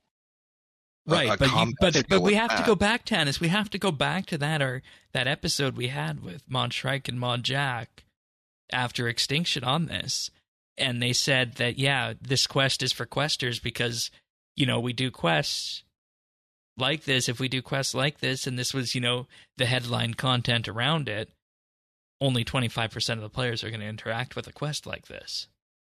Yeah. No, I mean, it's true. I think that it's like there's two types of quests, and they're both being called the same thing. There's headliner quests, and there's accompanying quests. Yeah. And all these necromancy ones are accompanying quests, but like Dead and Buried, right. and the Border Succession, those were headliner quests. That was the update. And I think maybe I don't know if it's an issue, but they're both being called the same thing more and more, whereas in the past, it would have been called mini quests and quests. Right. But I think that's only a positive that there's more accompanying quests than there were in the past. Oh no, whereas previously it was only headliner quests. Yeah, we need to be clear that this isn't necessarily a bad thing. We're just defending traditional quests in this manner. Yeah, right. The quest updates, and I don't think it's lost. Like October, we're supposed to be getting another headliner quest. So I don't think it's being confused internally, but I think it might actually be confused among players where they're like, "Oh, I thought this was supposed to be a quest. It was very short." Right. I think that happened with unwelcome guests. And I just want to say that we're actually defending the player base here on this against what the corporate interests of Jagex would be, because if we're talking about what the money is and where the money squarely lands, if it came down to quests in terms of, okay, are quests going to make us money when we do this? I personally don't think quests make Jagex money. So what we're saying with this is that, despite that, continue making traditional quests. And, this is very much the same conversation we had that people were having with Hero Pass, and that we don't want, gameplay buffs added into Hero Pass. We don't want something that's harder to progress than Yak Track. We don't want our daily challenges gone, so on and so forth. And at the end of the day, that's pretty much the same argument that's being made, is that there should not be a case made to cut corners, whether that be like the folks were talking about last week or like we're talking about this week with Quest. They're pretty much the same side, or two opposite sides of the same coin. We want our RuneScape things. Exactly. Right, exactly. And I know Mod Jack is lead designer right now, comes from the quest background side of things, and has wonderful things like mining and smithing under his belt. And I don't think he would take things that direction.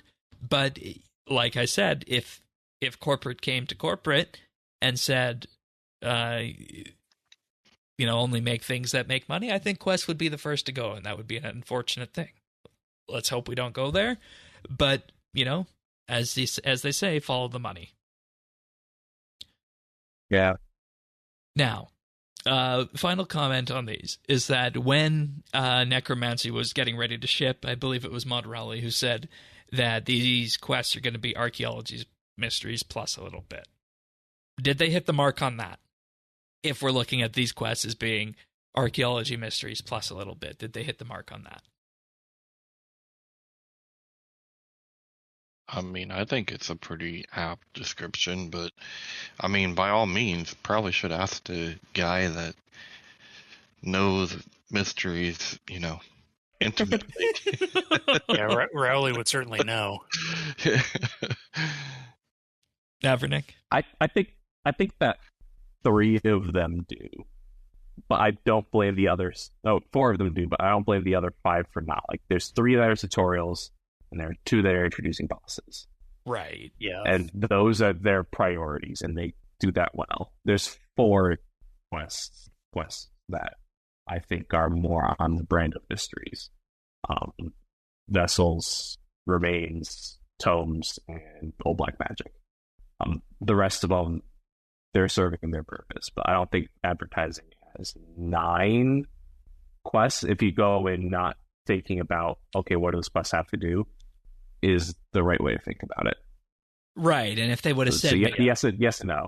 Right, and if they would have said mini quests, then it would have made a lot more sense, because I do think these were a little bit more than archaeology mysteries, but they weren't at quest level, aside from, having a quest point attached to them and some rewards. So I can see where that goes, and I what I think would actually solve this problem?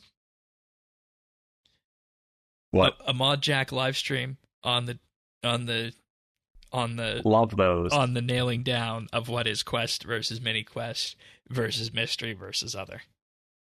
I wouldn't be surprised if they would just say we're not really doing mini quests anymore, and everything's either a very small quest to a very big quest. Well, they're not. I don't know. They're not doing mini quests anymore. Pretty much. Did they say that somewhere, or is that just something we're noticing? I mean, I think we're noticing.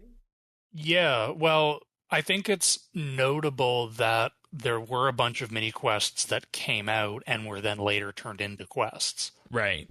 And because previously the shortcut for mini quest was we don't have to make a quest journal for this if it's a mini quest. But that was but as mini quests became more integral to the storyline, like in Elder God Wars with the Oasis ones and Battle of the Monolith, players needed those quest journals to get through these integral pieces of content. And so they've kind of just started making quest journals for all of it, and now what's even the point of calling it a mini quest? And from what I understand, on a technical level, the reason the mini quest didn't have quest journals is because only quests could have quest journals, and it was kind of a pain to even at one point have them in the quest list, which has been worked around in the past.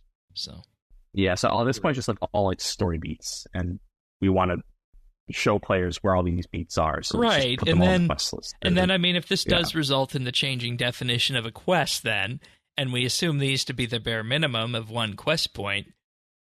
Well, I believe you could just get around this by increasing the amount of quest points, other quests give in the future, to the point where something like Dead and Buried would give 2 quest points instead of 1, maybe, if they were to put something like that else in the game. And, like that's a way around it if this is going to be a quest, I feel. But we do have quests that reward 0 quest points currently. So Okay, fair enough. It does go lower. Fair enough. -1 next. Oh, God. All right. Well, I believe that pretty much wraps us up for Necromancy quests. And, it's certainly not as deep lore-wise as archaeology was, and that's fine, because archaeology was the lore skill. Necromancy is a combat skill. But overall, I enjoyed it. And like I said at numerous points in the past on this episode, I would not be sad if we go back at some point to something cosmic level and see what's going on, with Zaros and Erebus and writing on the wall and the whole Voss business under Sentistan. I wouldn't mind having a look at that again if there's some shadow element to be had in the future. I think that's inevitable at some point. We will have to raise stakes up to that level again. Whether that's next year, the year after, or 5 years from now. Yeah. Yeah. And I think the benefit to doing it 5 years from now is that all those 5 years, you just see it in the background. And then when it starts hitting, it's hitting like all of those loose ends that everyone was like, oh, is this going to be it? Like, you can really build those up. Right, because that same sort of thing happened with the Elder God Wars going all the way back to like 2008. Right, yeah. I think they think they're in a way better place to plan for those kinds of things currently than they were 10 years ago. So it could be really cool. Depends on what. All right. That makes me feel happy with the Necromancy quest then. And with that, we're going to move on to your patch notes for the week, including, first up, a change to the Death Skull's ability that many people have called a nerf, and what this actually was behind the scenes was a complete rewrite of the ability. Mod Ryan completely rewrote the ability after Necromancy launched, and the changes fix an issue where damage would unintentionally scale up with each bounce in certain scenarios. Yeah. It was scaling up exponentially. Well, it's good that we did it now, or else they would have never been able to ever touch it, ever again. Yeah, so they're punishing players for not doing it early. Yeah. So the way it's supposed to work is that it's supposed to scale based on the number of targets that's hit, but it was just, in some cases, like Raziel, scaling up and the exponent would multiply it so that the damage would compound on itself. And what this has done for people, and even Mod Ryan said this, is that this has resulted in about a 12% decrease in the amount of damage that the ability gives off at places like Raziel. So factoring everything in, his Raziel kill times were about 12% longer than this, but as we know, Necromancy still puts out huge numbers. That is not the end of the world. They also fixed personally this. Go ahead. I was going to say personally, it's 100% increase in damage I do with Death Skulls because of the target range increasing, so I don't miss this. Right, and that like that was a weird one in that previously the target range for Death Skulls was 5, but the Necromancy attack range is 6. So if you were standing at 6, you'd lose them. Yeah, which was not fun. I'm not counting out the tiles all the time. Yeah. So it just behaves more in line with what the skill is. Also, it fixed an issue where hitting an immune enemy would mean that subsequent bounces hit or did no damage. Yeah, that's a good one to fix. Mm-hmm. Totally. Projectile animation improved as it bounces between targets, and improved the retargeting to prioritize non-immune targets, then the player, before targeting an enemy that's immune. That's neat. It's been nice when I was doing her mod. Yeah. And see, that's the thing, and why it's so important to get these things right, because skills like Death Skulls are a huge force multiplier. Were you doing it with or without the Kiln Cape, or the Zuck Cape, rather? Turning? Yeah. I think at that point mostly without. Okay. Yeah, and that's 100% adrenaline. That's expensive for that skill at that point. So. Yeah, I didn't say I was good at combat. That's okay. They also changed Threads of Fate and AoE attack changes this week, so that they improved targeting again to prioritize non-immune before targeting an enemy that is immune. The special attack for the tier 70 to 90 Death Guards now correctly counts as a stun in certain scenarios, like Yakamaru and the Igneous Zekar in the Zuck fight. They also changed the life transfer incantation so that an issue has been fixed where the duration of a spirit would not display correctly on the head bar when exceeding 60 seconds, and fix an issue where the duration would not correctly increase when north of 60 seconds. Ritual progression on Legacy mode no longer shows it as being divided by 10.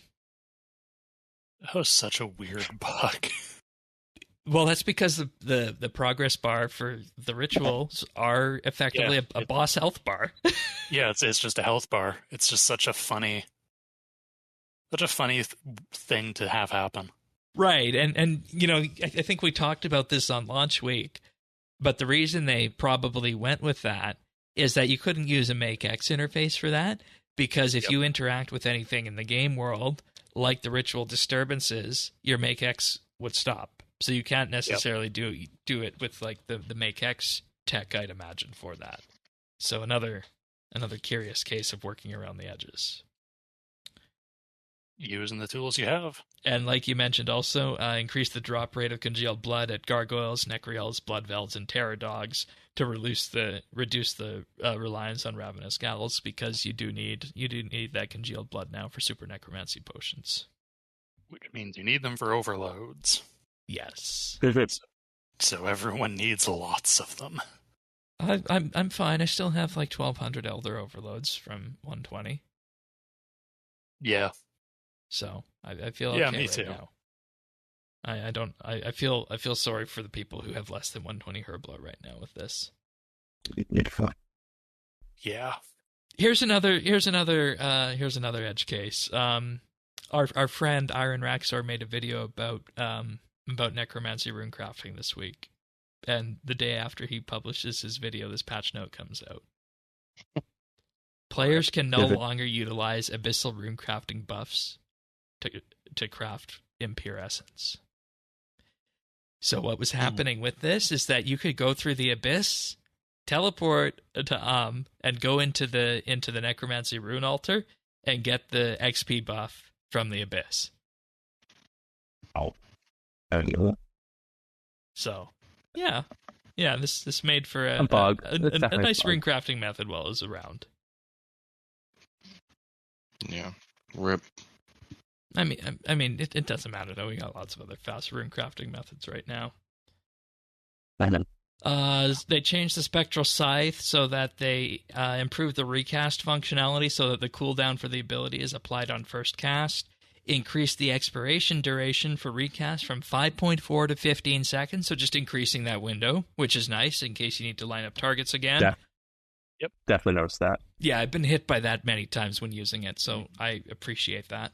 Yeah.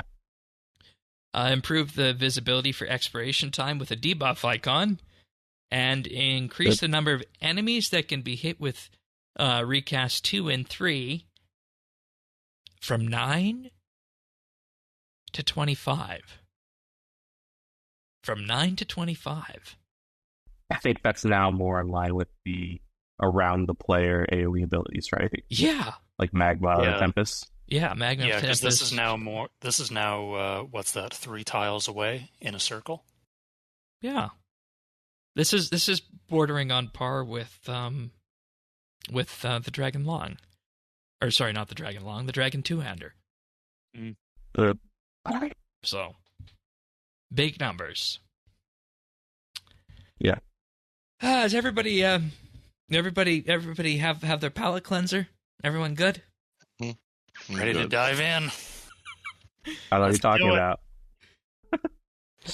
Hero Point text pop-ups can now be toggled by going to Settings, Notifications, Content Updates, and selecting the Hero Points option. Content buffs have been disabled within the Hero Pass. Rest in peace. Boo. I realize this is a really minor thing I'm going to pick on, and I get that they had to do this pretty quickly for reasons, but I think it's really funny that the buffs menu is still there, and if you open it up, it just has a big red text saying, buffs are gone. Well, the XP ones still exist, right? Yeah, the XP one still exists, but like the layout of the interface hasn't changed, so it's really weird looking. Most of the spaces for content buffs, yeah. And I gotta say, I speed ran using my Slayer buffs.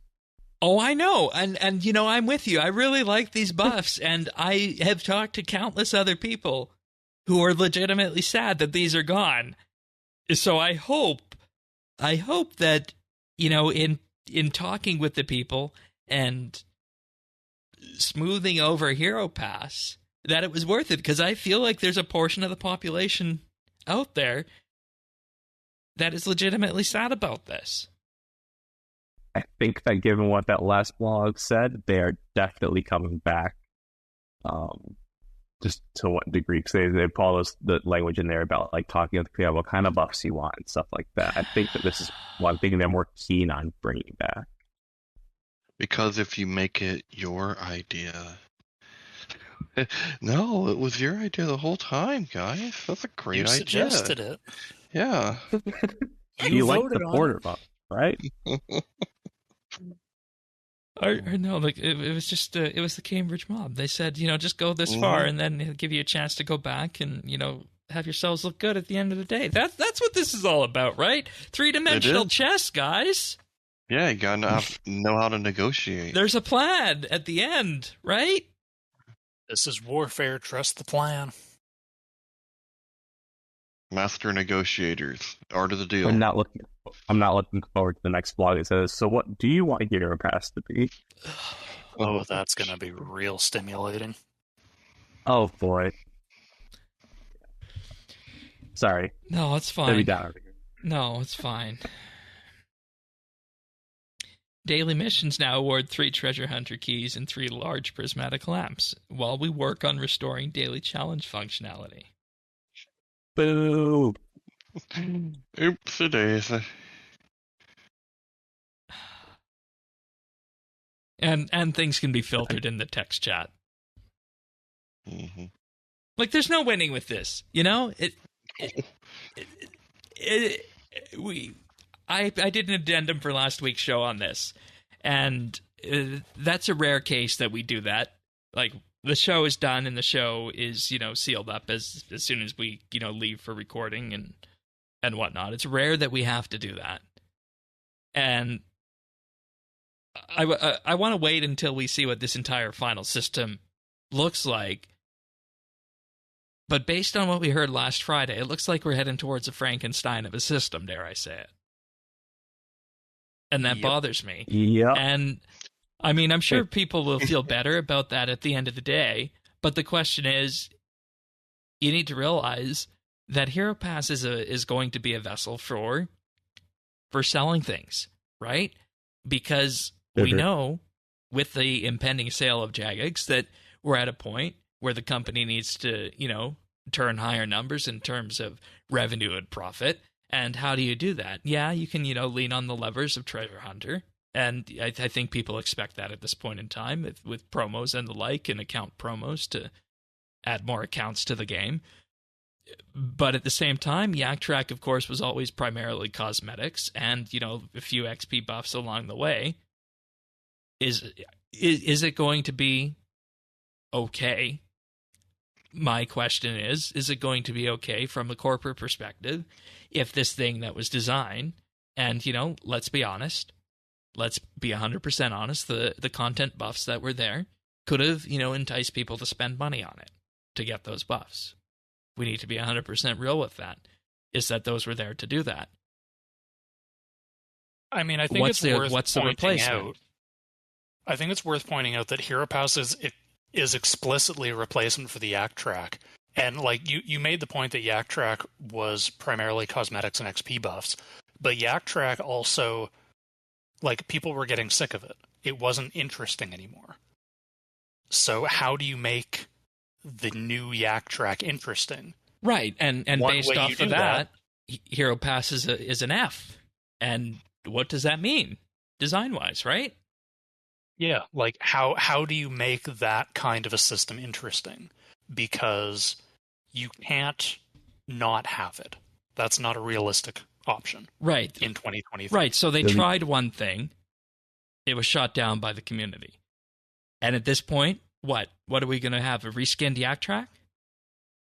Yeah, which people already complained they don't like. It was boring. It seems like so many people are just not interested in being part of the conversation, the constructive conversation. Like, if it's going to exist, contribute and talk about how a way that you might enjoy it. Well, because so many people don't accept the premise that it's going to exist, or that it needs to make money. Yeah,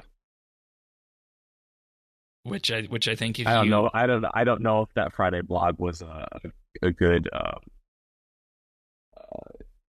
No, it definitely wasn't a good move to make corporate-wise. It wasn't a good thing to like signal to the community that like, oh, maybe it doesn't have to exist. Now, like, I think people are battening down and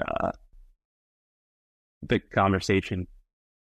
People might be calmer, but I don't think they're more accepting. Right, and that's the question: is where do we go from here? Because it can't just be a reskinned yak track. Like, yeah. What? Like the question is it to? The question that needs to be asked to Jagex: was the purpose of Hero Pass designed to be a reskinned yak track to sell cosmetics and drive engagement? And if that's the case, proceed down that design path by all means. Focus less on the monetization aspect and the things that people had problems with, like the content buffs, like the progression, and make it a more engaging yak track then by all means. But on the other hand, if it was designed to be a legit battle pass that was going to be a revenue stream from the game, what's the play? What's the play after that, right? Yeah. Is it more treasure hunter promos, more dice? Is it an increase in membership prices for RS3? What's the question? And this is what I put on. If it's an increase. Right, and this is what I put on the table.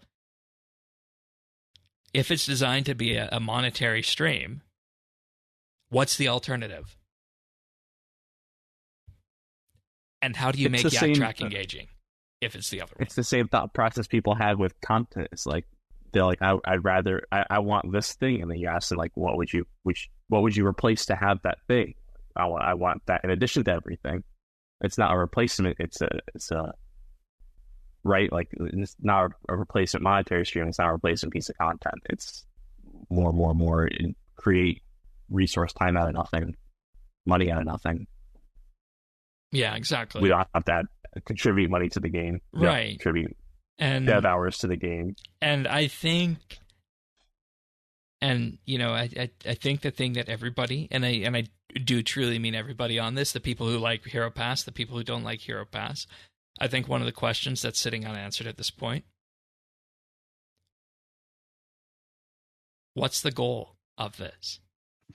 What's the end goal of this? And can Jagex be transparent about that as these changes are being made? Because if they can't be transparent about what the ultimate end goal is for corporate reasons, and that would be understandable, then why lead the community along and pull back on this when there might not be a solution that would, scratch the itch the community's feeling? And we need to be 100% clear on this, that we see that problem and we see the concerns the community has. I don't agree with them.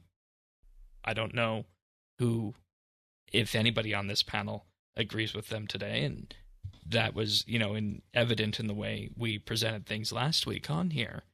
But there's a conversation that needs to be had that's not happening. So I don't know what the answer is. Yeah. I believe it was an attempt to make more palatable yak track, and I think it went horribly wrong. Yeah. That's probably the simplest and most innocent solution ever, Nick, I think. Because I don't think, given the way and where the RS community devs are right now, I don't think they would actively set out to do something that would be relayed to them with the right data that would get this reaction from the community. So, no, they definitely didn't want this. No, exactly. But and see, that's the thing where you get into the disingenuous discussion, where you have people who say they don't care and they will absolutely, just progress through this for no reason. So, sure. But Tanis, anything else before we move on? Because I know we've been beating around the bush for this a long time, and it's probably not even worth talking about it at this point until we know what the replacement is. Yeah, no, I mean, if anything, it's put a chilling effect on me working with the path, or just because I don't know what it's going to end up looking like. Right. And we do need to be clear that there are legitimate issues with it in terms of, not knowing how many special points we're going to get, in terms of knowing and having extra missions to complete when the ones we have turn over, in terms of, slowing down progression on that. There are legitimate questions out there about progression. So those need to be answered too. Yeah. Yeah, of course. I wish we were talking about that now. Yeah, and I mean, I would love to talk about that, but there's no point in talking about it and having a real discussion on it until we have some numbers in front of us. And granted, there's people who are going to, split hairs on that and have that discussion anyways, but it's just not productive until then. I think it matters anyway, because to me, the decision's made. And it feels disingenuous anyway, right? Like, yeah.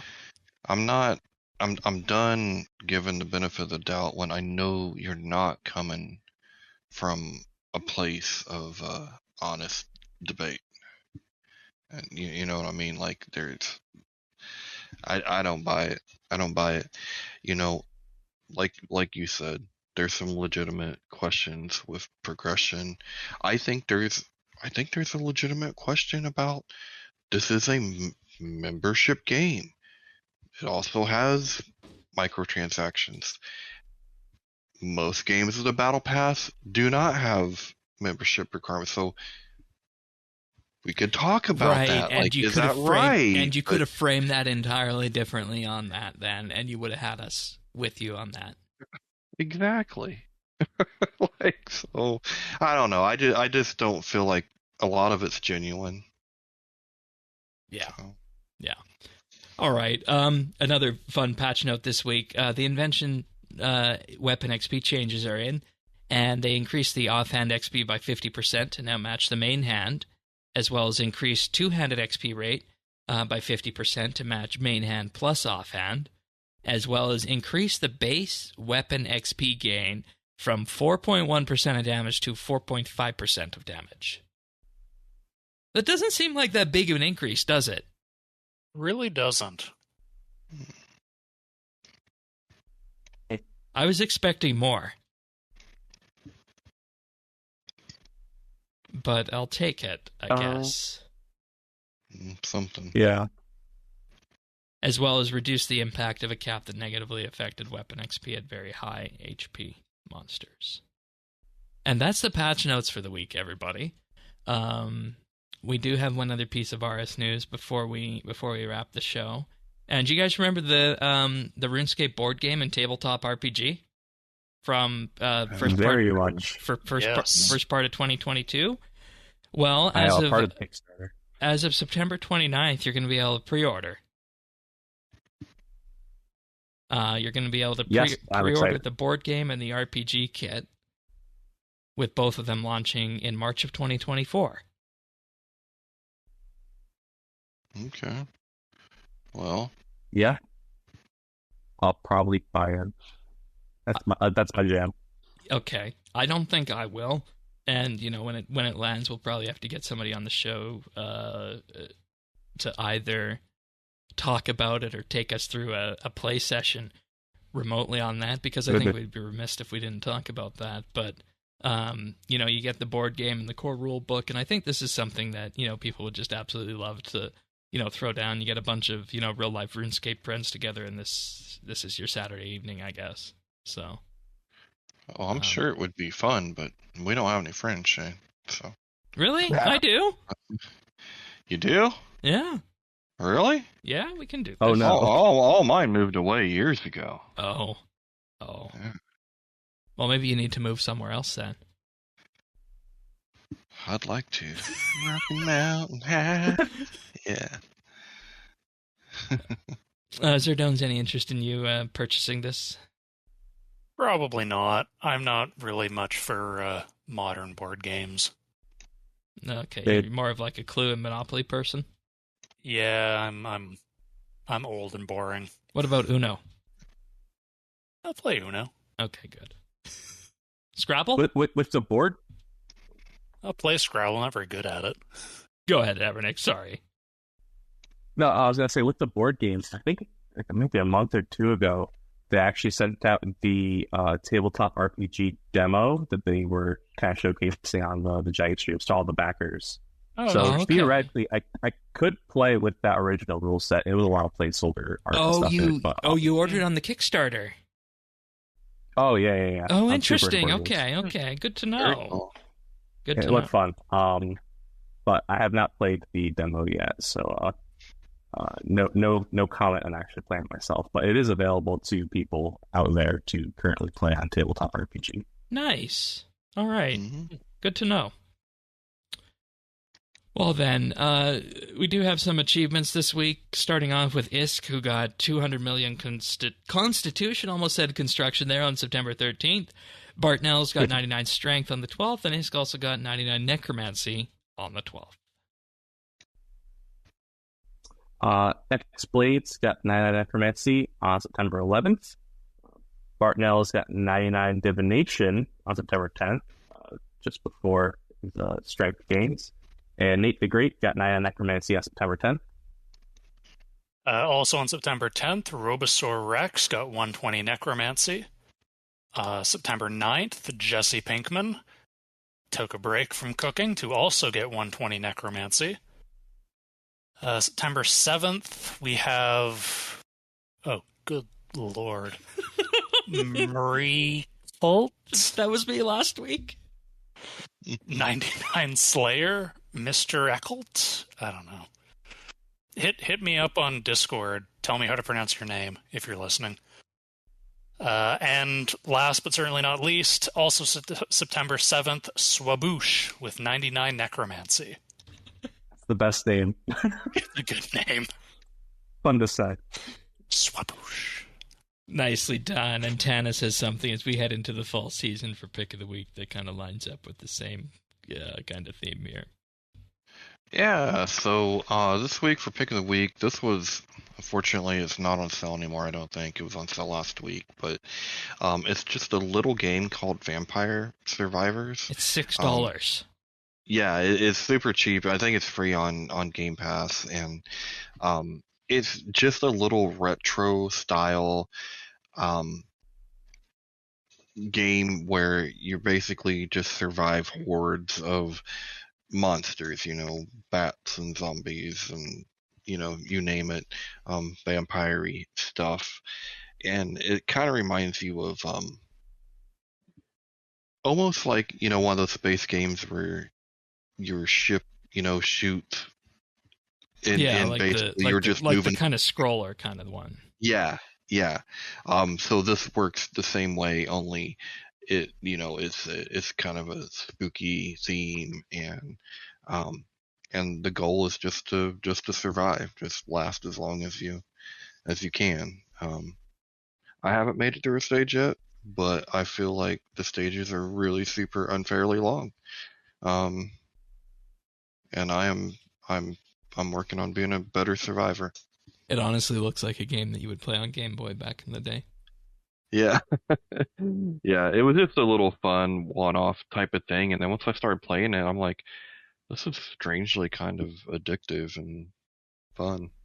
Yeah, I mean, it's got an 87 Metacritic and overwhelmingly positive on Steam, so, I mean, there's that. Yeah. So. All right, sounds good. Link to that can be found in the show notes at update.show. Zerdones, what have you been up to on RS? Well, I have been practicing my safe, sane, consensual necromancy. Okay. Haven't we all? Mm-hmm. Because RuneScape is that kind of fantasy game, if you want it to be. So I'm up to level 114 currently. I got up to 113 pretty quickly, and then I've kind of slowed from there. I've been got some stuff going on in real life that's been making it a little hard to. Congrats, you're halfway to 120. Rituals. Yeah, I'm halfway. I know.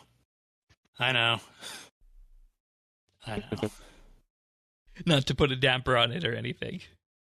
No, it's only 40 million XP to go, 46 million, something like that. It goes by so fast. Oh, I know. You'll have it in no time. Yeah. I mean, it's a good thing they didn't really nerf combat XP or anything, so you'll be there in no time. Or ritual XP, for that matter. Yeah. Honestly, I feel like ritual XP is more consistent, if anything, than it was before, which I think is a good thing. Dare I say it? Yeah, I didn't controversial. Feel like I don't feel like they really nerfed it that much at all. No, but I don't know. Like just the at the ultra high clouds, really. They're still like 20k. Yeah, and those things scale too as level goes up. Let's not forget they that. do. Yeah. So you can. Yep. All right. So for Zerdone, safe, sane, consensual necromancy. Right on. How about you, Evernick? I've been enjoying the hero pass. Yeah. No, you can say that. You're free to say whatever you want on this show. I will shield you if the mob comes for you. No, it's fine. I mean, just like going through the missions, and I think my preferred activity is giving Zygomites haircuts for hero points. Oh, that's one of them? Oh, no. I mean, like, I do that for the passive hero points. Oh, okay. For the daily? Daily, that would weekly. be insane. Like your weekly mission. Finish extinction. Okay, I got you. Yeah. But no, this is what I've pretty much been doing for... So in effect, you've been giving and yourself your own tasks then after you've done the weekly then, is what I'm getting. Oh, yeah. I mean, yeah, I pretty much default system. I'm trying to get Bernie. Okay. For the fire making speed, yeah. Right. I see. Understandable. Yeah, that's a way to do it. I know I spent some time there in terms of getting the shards for last double XP for 120 fire making. So I mean that's a good way to do it. How have you been finding the weekly tasks? You've been bursting through those too, or just mainly focused? Yeah, my first one was like do 6 D&Ds, which is a very cheesable one. It's like find one penguin, do the circus, one activity in circus, things like that. And then I had restore 15 artifacts, and I love those. So yeah, that's a nice one. No biggie there. Yeah, I got 10 dungeoneering floors last week and 15 artifacts. That sounds awful. I know. Dungeoneering is awful. But yeah. So you working on necromancy with that too, or are you just kind of just focusing on? Not too much. I kind of just when I finished the quests, I took a week off, and then I got 99 afterwards. I'm currently sitting at 103. My motivation was the quests. Of course, 99 is nice to get with the max guild, but past that, there's a amnesty period. So yeah, for 120 and comp and whatnot, and I was shocked myself when I got my comp cape back after unlocking the last music track. So there's that. Yeah. I'm sure when we get the fourth conjure, I'll try to unlock that 106. Yeah, because that's already in there. That'll be an unlock at some point. So, all right, that's good. And hey, it just goes to show that you don't need a task that says go burn 3,000 logs or whatever for that. You can just go and do that for your own passive hero pass. So I'm glad. If that's what you want to do. Yeah, I'm glad to hear that you're enjoying it though.